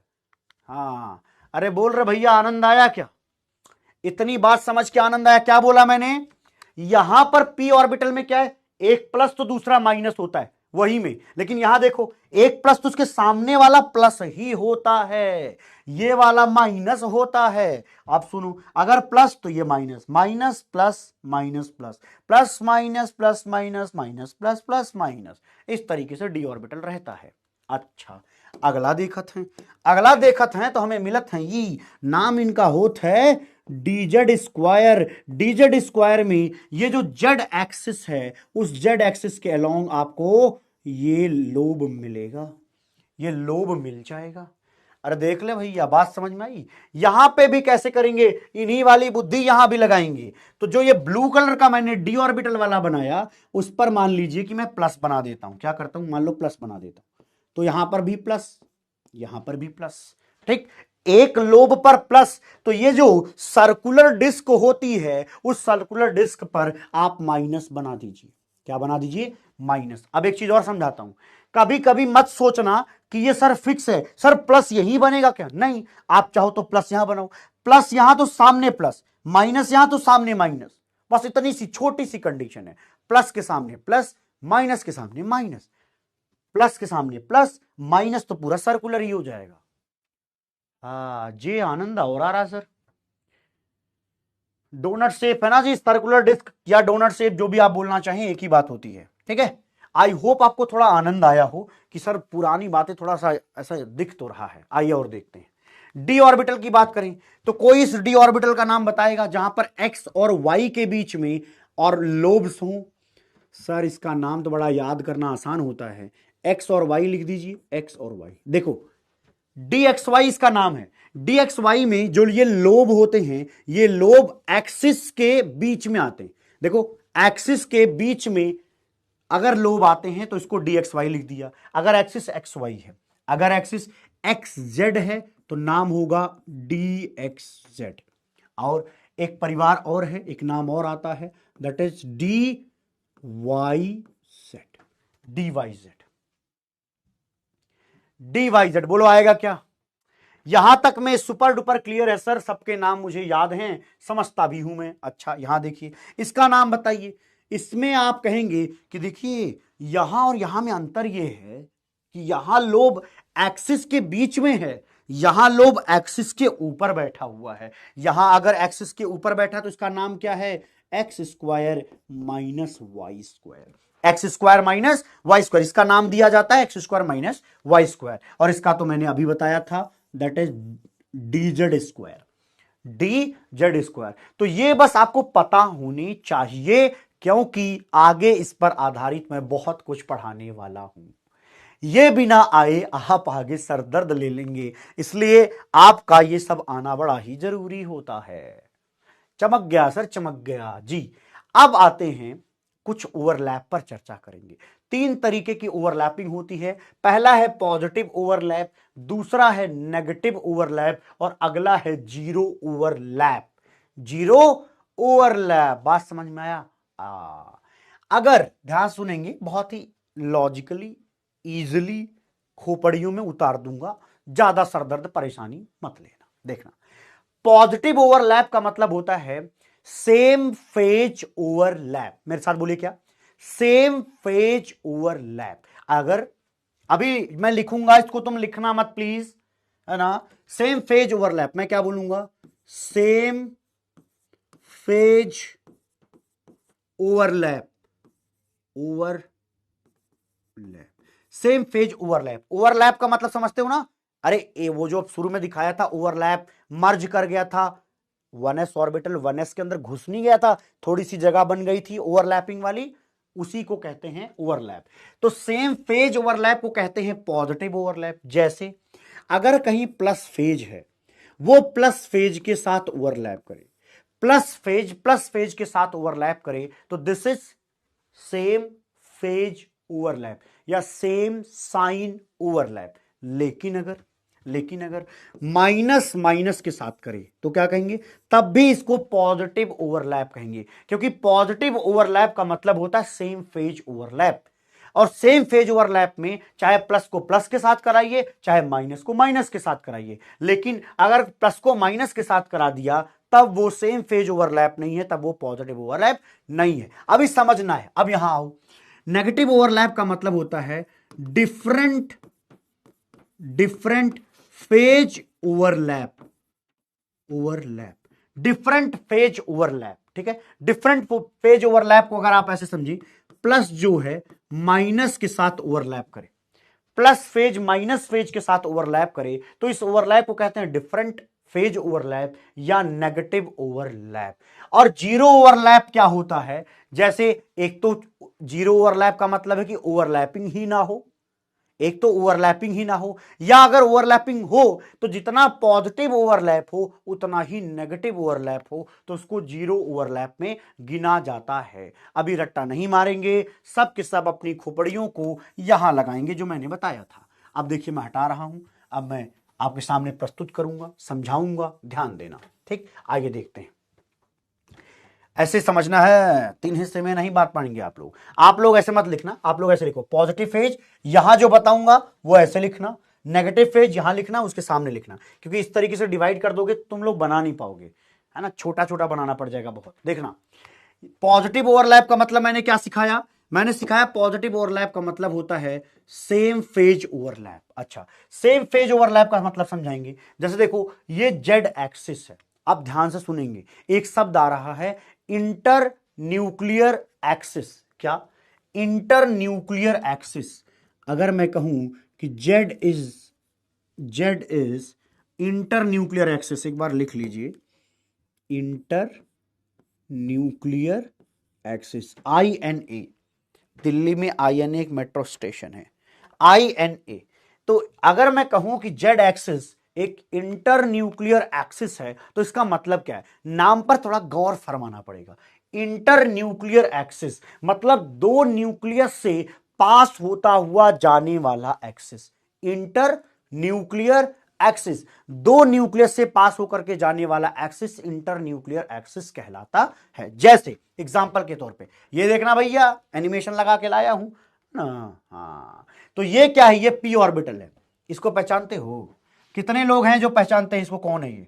अभी तो मैंने बताया था कि ये पी ऑर्बिटल है। और ये कौन सा पी ऑर्बिटल है? कितने लोग इसका नाम बता सकते हैं? सर ये पीजेड ऑर्बिटल है, क्योंकि जो पीजेड ऑर्बिटल होता है वो जेड एक्सिस पर रहता है, जेड एक्सिस के ऊपर रहता है। तो ये क्या है भैया? ये पीजेड ऑर्बिटल है जिसका न्यूक्लियस यहां है, ध्यान दीजिएगा, जिसका न्यूक्लियस यहां है। तो पीजेड ऑर्बिटल मैंने अभी बनाया है, ध्यान सुनिएगा, जेड एक्सिस पर अभी मैंने पीजेड ऑर्बिटल लेकर के आए, जहां पे इसका न्यूक्लियस ये रहा।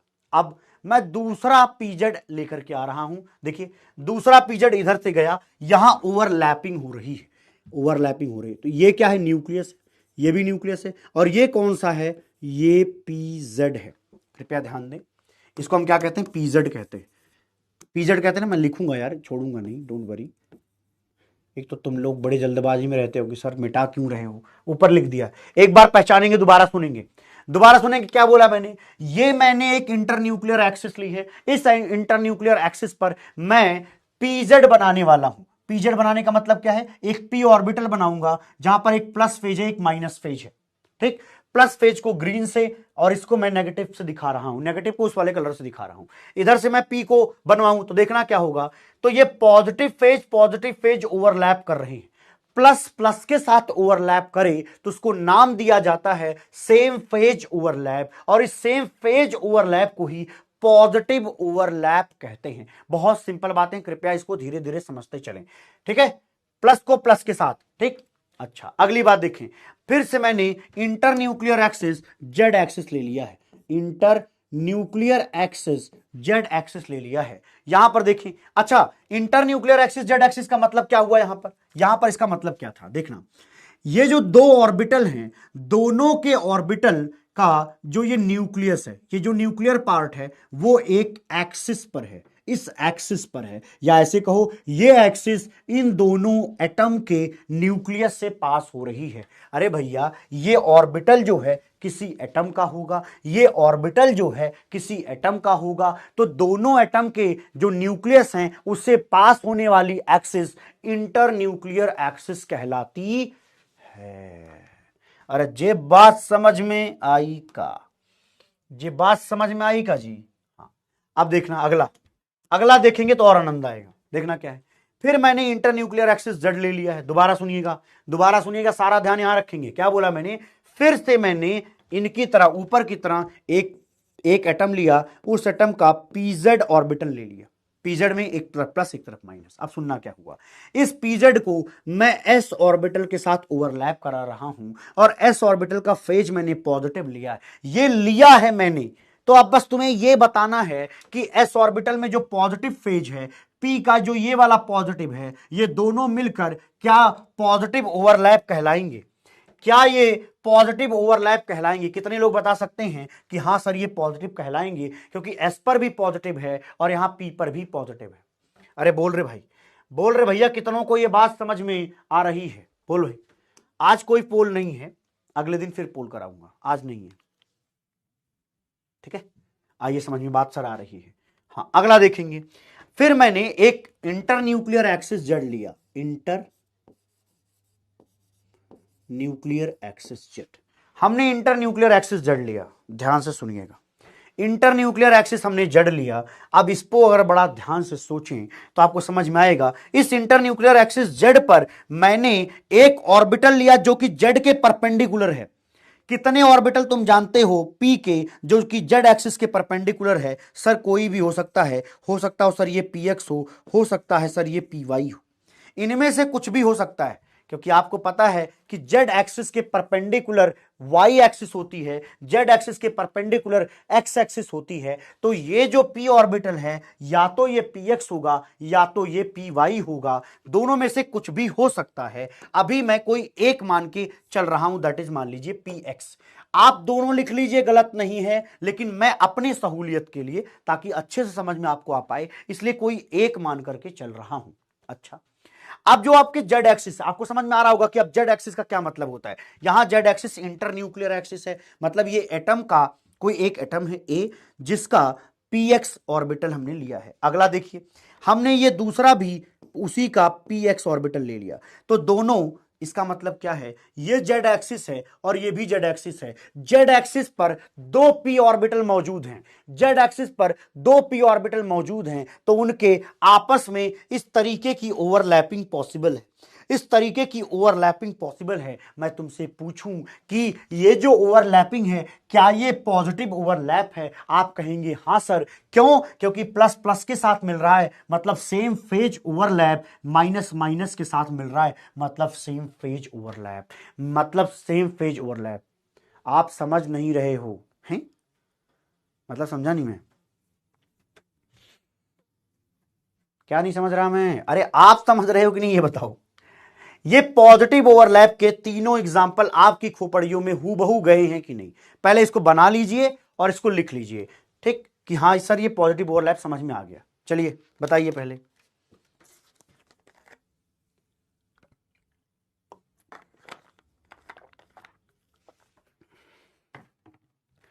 अब चर्चा करना है। समझ में आया? बहुत आसान है, एक्चुअली बहुत आसान, इसमें कुछ है ही नहीं, इसमें कुछ भी नहीं है। केवल क्या पता करना, पता है, प्लस प्लस के साथ है, same phase positive overlap, plus plus को ओवरलैप कर रहा है, प्लस के ऊपर देखो, ओवरलैप करना मतलब इसके ऊपर जा रहा है, ओवरलैप कर रहा है तो पॉजिटिव ओवरलैप, प्लस प्लस के साथ है तो पॉजिटिव ओवरलैप, माइनस माइनस के साथ है तो पॉजिटिव ओवरलैप। दैट्स इट, इतनी छोटी सी बात है जी, लल्लू लल्लू बात पढ़ाई मैंने। अब आइए बात करते हैं नेगेटिव ओवरलैप की। जिनको समझ में नहीं आया होगा, वो जब मैं नेगेटिव समझाऊंगा तो उससे कंपेयर करते रहना, इसी से मिलता जुलता होगा तो कंपैरिजन में आपको समझ में आ जाएगा, ठीक। आइए अगला देखते हैं। नेगेटिव ओवरलैप का मतलब होता है कि भैया opposite overlap, opposite phase overlap को हम नेगेटिव ओवरलैप कहते हैं, है ना। सेम फेज ओवरलैप का मतलब समझ गए थे, क्या क्या होता है, प्लस का प्लस के साथ, माइनस का माइनस के साथ।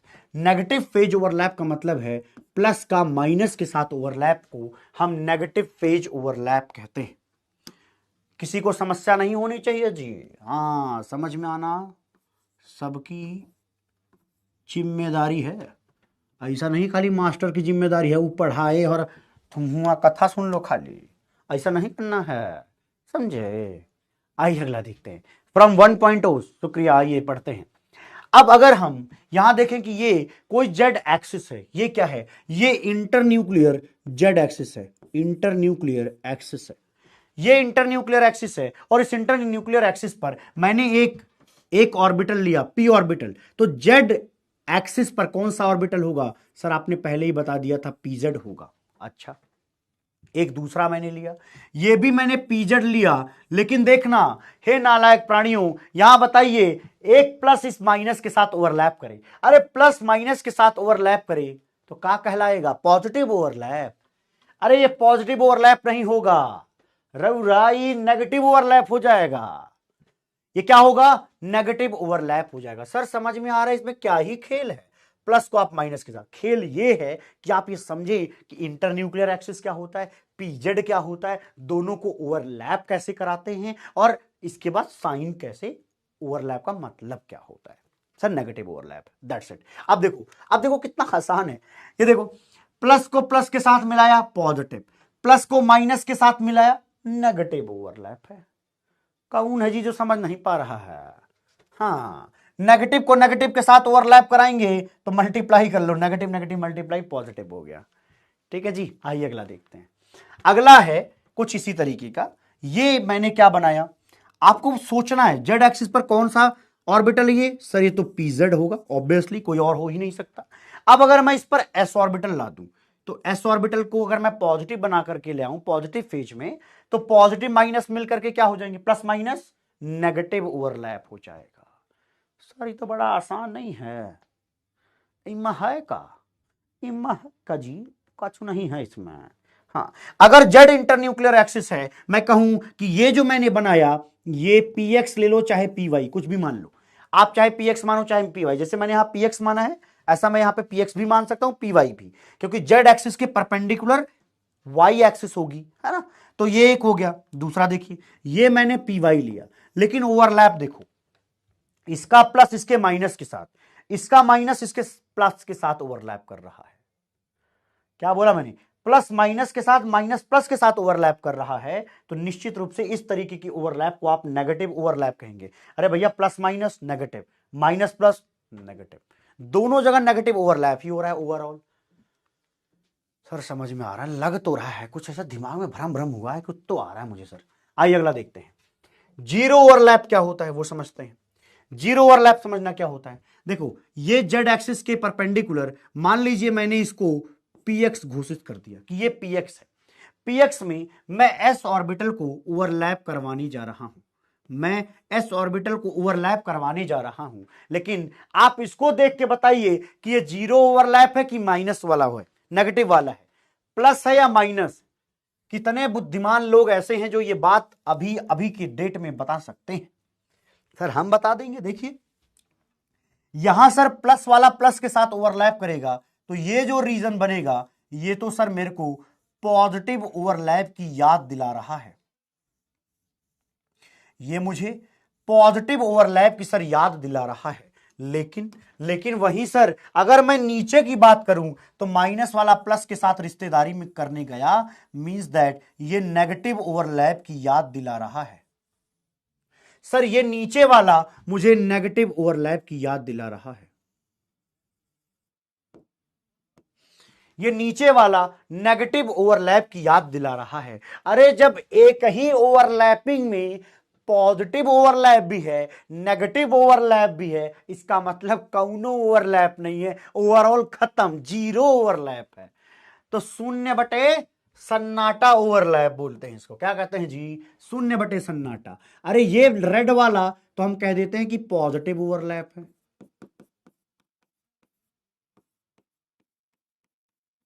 वैसे ये लिखना चाहिए नहीं, समझ जाओ, पॉजिटिव ओवरलैप इस तरीके से चाहो तो लिख भी लो, चलो लिख लो, एक्चुअली ना गंदा ना दिखे, बस देखना भाई सावधानी से बनाना, पॉजिटिव ओवरलैप। और ये वाला जो व्हाइट वाला है ना, इसको मैं कहूंगा नेगेटिव ओवरलैप, है ना।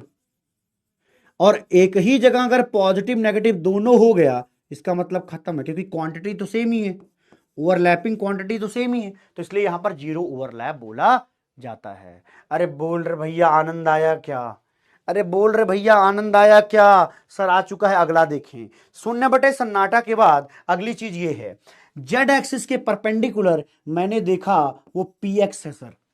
अरे मैं कहता हूं जेड एक्सिस के परपेंडिकुलर ये एक्स एक्सिस है, उस एक्स एक्सिस पर कौन प्रेजेंट है, कौन प्रेजेंट है, ये पी ऑर्बिटल प्रेजेंट है। देखो भैया, आपको अगर पी ऑर्बिटल एस ऑर्बिटल का शेप नहीं आता तो उसके लिए मैं कैसे जिम्मेदार हो सकता हूं भैया? इतना तो जिम्मेदारी आप उठाइए कि आपको समझ में आए कि सर डंबल क्या होता है। ये इसको कहते हैं डंबल, डंबल उठाते हैं ना, डंबल, है ना। तो इधर भी है, इधर भी, आप बीच में पकड़ते हैं, डंबल है ये। तो डंबल जैसा पी ऑर्बिटल की शकल सूरत होती है। तो मैं शुरू से इसीलिए ऐसा पढ़ा रहा हूं ताकि समझ में आए, ठीक है। अब देखो ये पी एक्स है, ये जो मैंने लिया ये पी वाई है, ध्यान सुनना, ये पी वाई है। अब मैं आपसे पूछूंगा क्या क्या, अरे सुनना भैया ध्यान से, मेरा हाथ देखना, ये अगर जेड एक्सिस है, ये अगर जेड एक्सिस है तो ये मेरा हाथ एक्स एक्सिस है।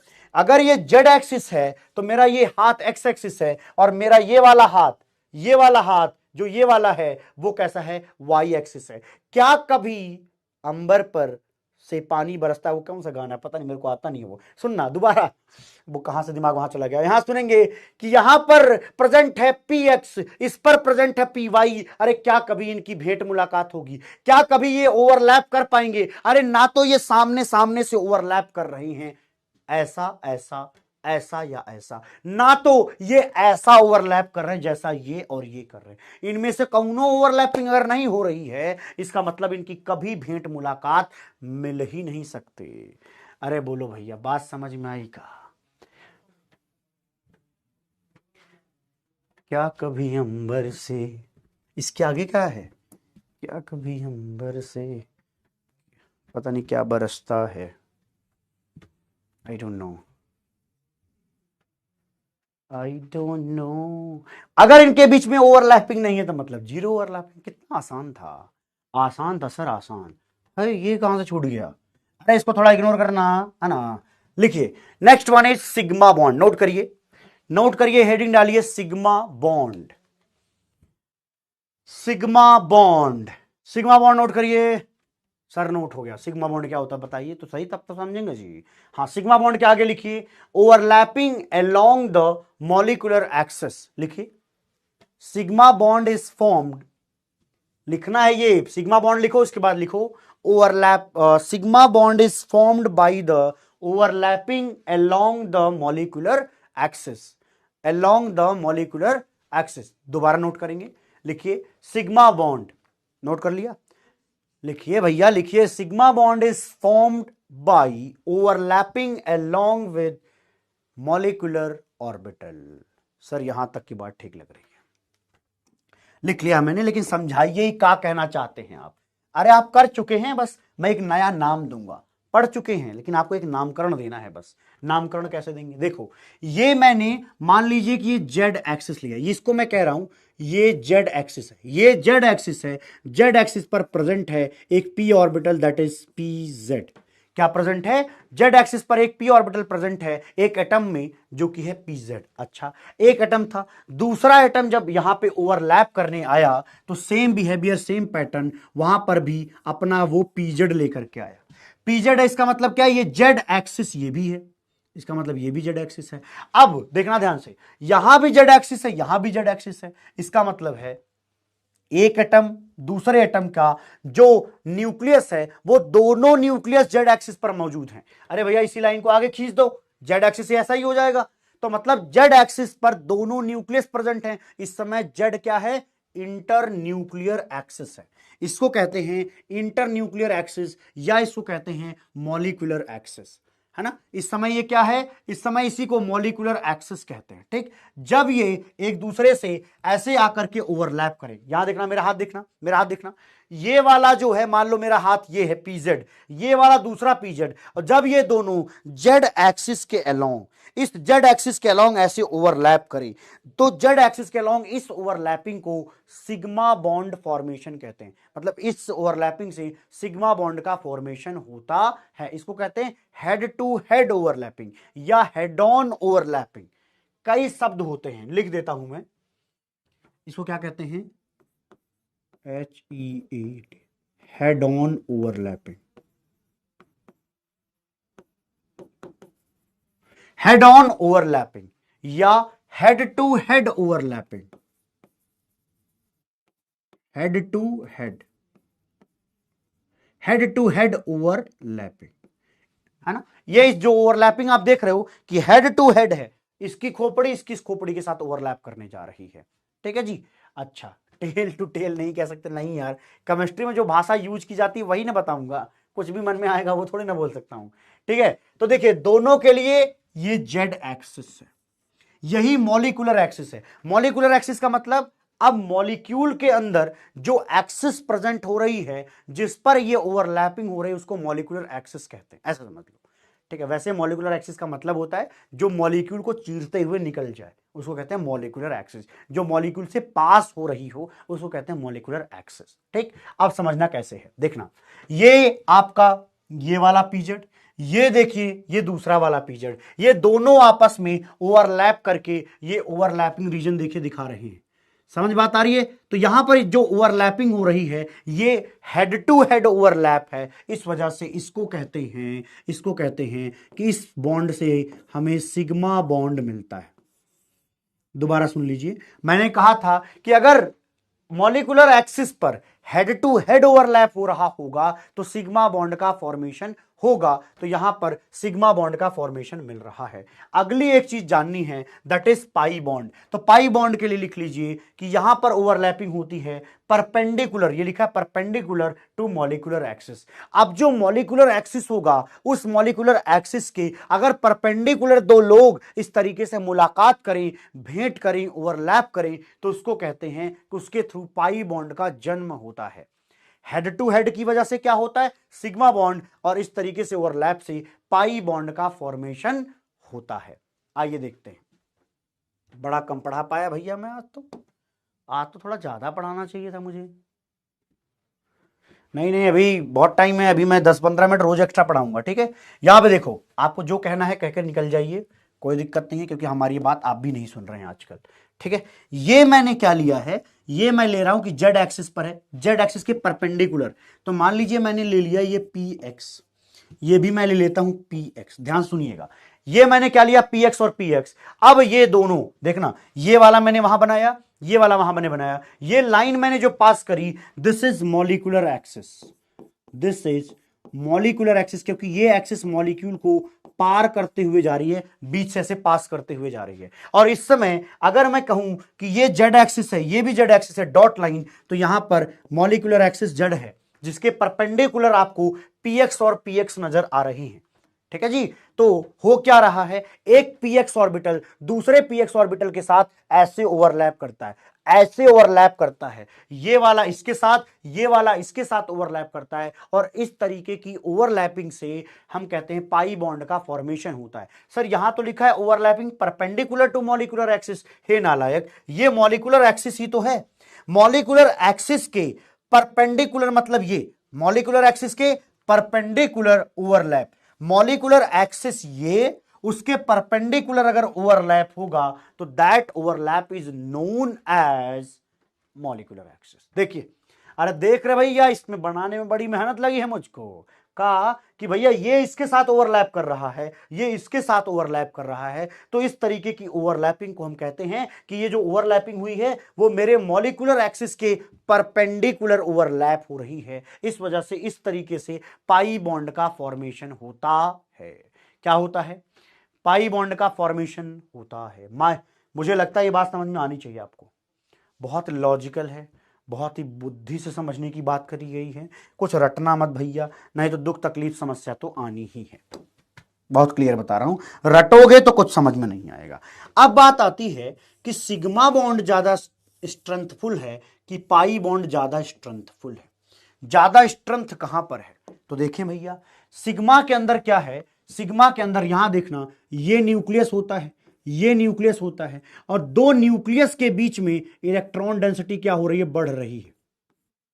दो न्यूक्लियस के बीच में इलेक्ट्रॉन डेंसिटी बढ़ रही है जब वो ओवरलैप कर रहे हैं, तो भैया दो न्यूक्लियस मतलब दोनों पर पॉजिटिव चार्जेस हैं। दोबारा सुनिए, दोनों न्यूक्लियस क्या है, पॉजिटिव चार्ज, और दो पॉजिटिव चार्जेस के बीच में अगर आप इलेक्ट्रॉन क्लाउड लाएंगे तो वो ज्यादा स्टेबल रहेगा, अच्छी बात होगी, क्योंकि ताकि ये प्लस इस प्लस के साथ ओवर रिपेल ना करे। ये न्यूक्लियस है और ये भी न्यूक्लियस है। अरे पी ऑर्बिटल का जो पॉइंट होता है वो न्यूक्लियस को रिप्रेजेंट करता है, जानते हो कि नहीं?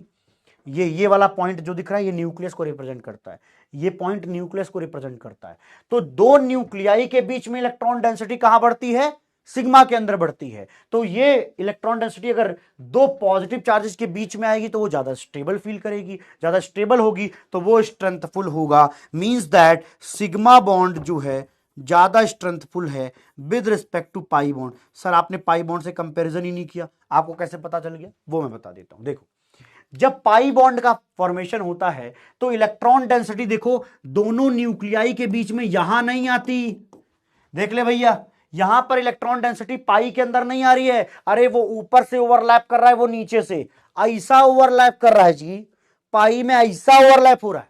अगर पाई में ऐसा ओवरलैप होगा तो आप कहिएगा कि दोनों न्यूक्लियाई के जो पॉजिटिव चार्जेस हैं वो आपस में रिपेल करने लग जाएंगे। जब रिपेल करेंगे तो ज्यादा स्ट्रेंथफुल बॉन्ड नहीं होगा, उनके बीच में ज्यादा अच्छा रिश्ता नहीं होगा विद रिस्पेक्ट टू ऊपर वाले के। अगर कोई पूछे परपेंडिकुलर ओवरलैपिंग कराने से, परपेंडिकुलर ओवरलैपिंग कराने से ज्यादा बॉन्ड मजबूत होता है या हेड टू हेड कराने से होता है, तो आपका जवाब है हेड टू हेड होने से होता है। रीजन आपको समझ में आ गया? पाई बॉन्ड नहीं समझा? पाई बॉन्ड ही नहीं समझा? दोबारा देखेंगे देख भाई, अरे ये देखो पी एक्स है, ये जेड एक्सिस है, ये भी जेड एक्सिस है। जेड एक्सिस के परपेंडिकुलर मैंने पी एक्स लिया, मैंने इसको हाथ में ले लिया, देखो एक पी एक्स ये है, एक पी एक्स ये है। इसमें अगर ऐसे ओवरलैप हो, ध्यान से देखना, ऐसे थे दो पी एक्स करीब आ रहे हैं और ऊपर वाला लोब ऊपर वाले के साथ, नीचे वाला लोब नीचे वाले के साथ ओवरलैप करे इस तरीके से, तो इस वाले ओवरलैप को हम पाई बॉन्ड कहते हैं। That's it. इस मतलब इस रिश्ते से, इस ओवरलैपिंग से जो रिश्ता पैदा होगा वो रिश्ता पाई बॉन्ड कहलाएगा। तो डिफरेंट टाइप का है बस, डिफरेंट टाइप का है बस। यहां हेड टू हेड ओवरलैप तो सिग्मा, यहां ऐसे ओवरलैप तो क्या कहलाएगा? ये आपका पाई कहलाएगा। कितना आसान है। अरे नालायक, ऐसे ओवरलैप करा सिग्मा है, ऐसे ओवरलैप करा पाई है। ठीक है जी, आइए अगला देखते हैं। यहां देखो, यहां पे स्ट्रेंथ समझ में आ गया होगा, नहीं आया तो मैं दोबारा बता देता हूं। सिग्मा वाले में क्या है, ये न्यूक्लियाई है, ये भी न्यूक्लियाई है। दोनों न्यूक्लियाई के बीच में इलेक्ट्रॉन की डेंसिटी बढ़ती है। जब आप ओवरलैप कराते हो तो इनके ओवरलैपिंग होने से यहां ओवरलैपिंग एरिया बनता है और वो ओवरलैपिंग एरिया में इलेक्ट्रॉन की डेंसिटी ज्यादा होती है, नॉर्मली जितना होता है उससे ज्यादा होती है। इसकी वजह से इन दोनों न्यूक्लियाई में जो रिपल्सन होता है वो रिपल्सन नहीं होगा, सिर्फ प्यार मोहब्बत रहेगा, तो वो बॉन्ड मजबूत रहेगा। लेकिन यहां पर दोनों न्यूक्लियाई के बीच में रिपल्सन लगेगा, अगर रिपल्सन लगेगा तो निश्चित रूप से ये बॉन्ड ज्यादा स्ट्रेंथफुल नहीं होगा। आई होप आपको समझ में आ गया हो। ठीक है, आइए अगला देखते हैं। नेक्स्ट पॉइंट इज कि orbitals which are undergoing overlapping must have one electron with opposite spin for the formation of covalent bond। Simple सी बात है, अभी पीछे बताया था ना हाइड्रोजन वाले में, अगर एक में अपवर्ड स्पिन है तो दूसरे में डाउनवर्ड होगी, तभी कोवलेंट बॉन्ड का फॉर्मेशन होगा। जैसे एक बार इसको बना के देख लीजिए, एक ज्यादा टाइम नहीं लूंगा, 2-4 मिनट लगेगा। ये रहा आपका एस ऑर्बिटल, क्या है? S orbital. ये भी आपका एस ऑर्बिटल है। क्या लिया हमने लिया है एस ऑर्बिटल। क्लियर है मामला?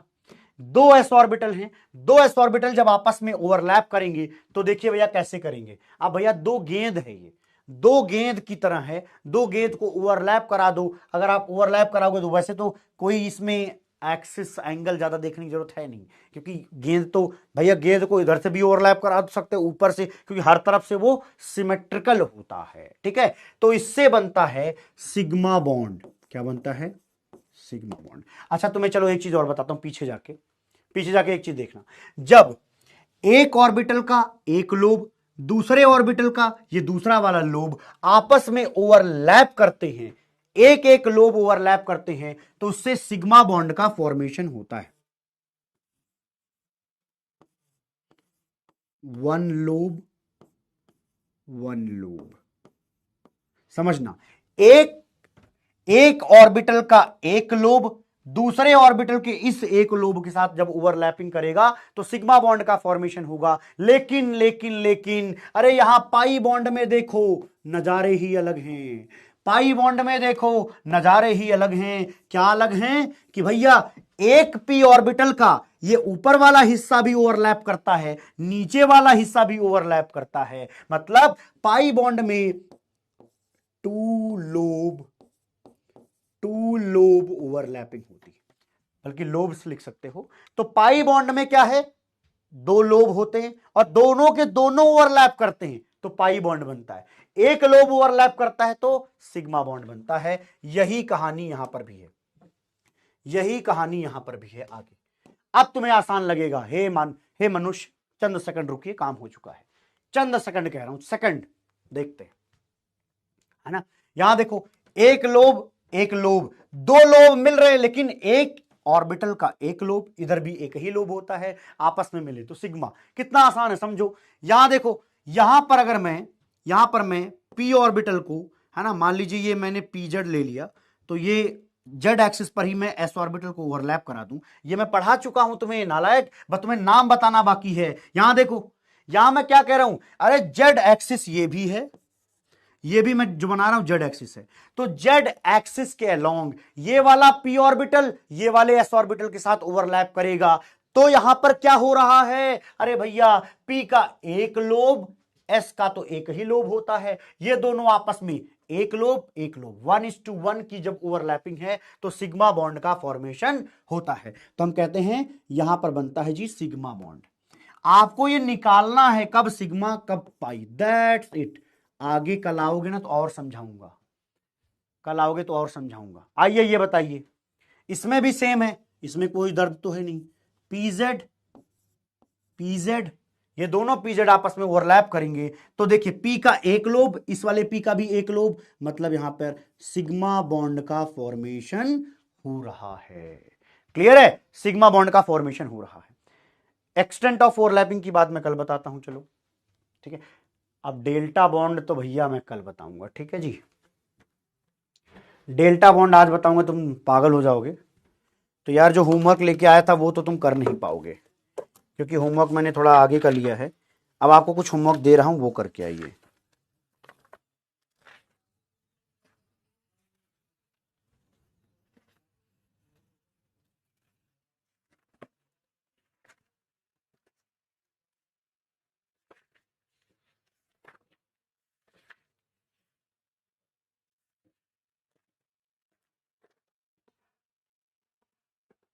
आप जो है होमवर्क जो दे रहा हूं वो सुन लीजिए।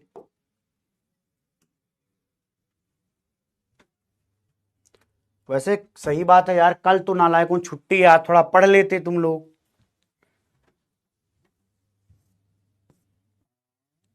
ये देखो,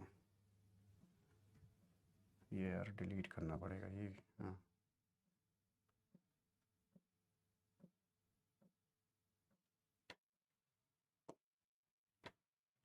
ये करके आइएगा, ये करके आइएगा जनाब, ये आपका होमवर्क है। होमवर्क आपका है एक्सरसाइज 3,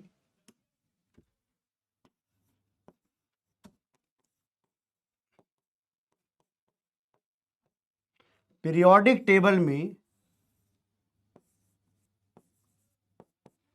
एक्सरसाइज 3। कॉपी दोहरा लीजिएगा, कॉपी को एक बार पढ़ लीजिएगा, आपको समझ में आने लग जाएगा, ठीक है। कौन सा दूं एक्सरसाइज 3 में, वो बस देख लेता हूं मैं।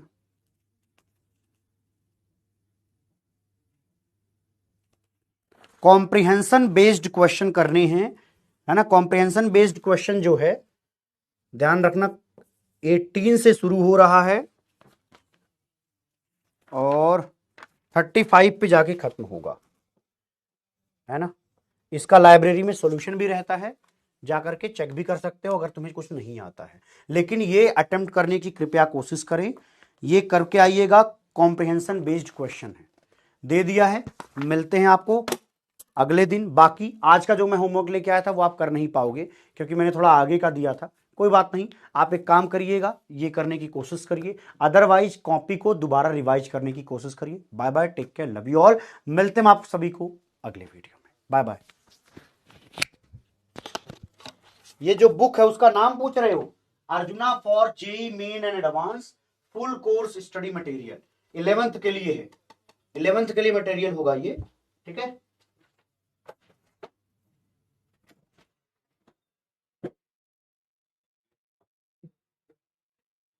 माइक लेना सर से।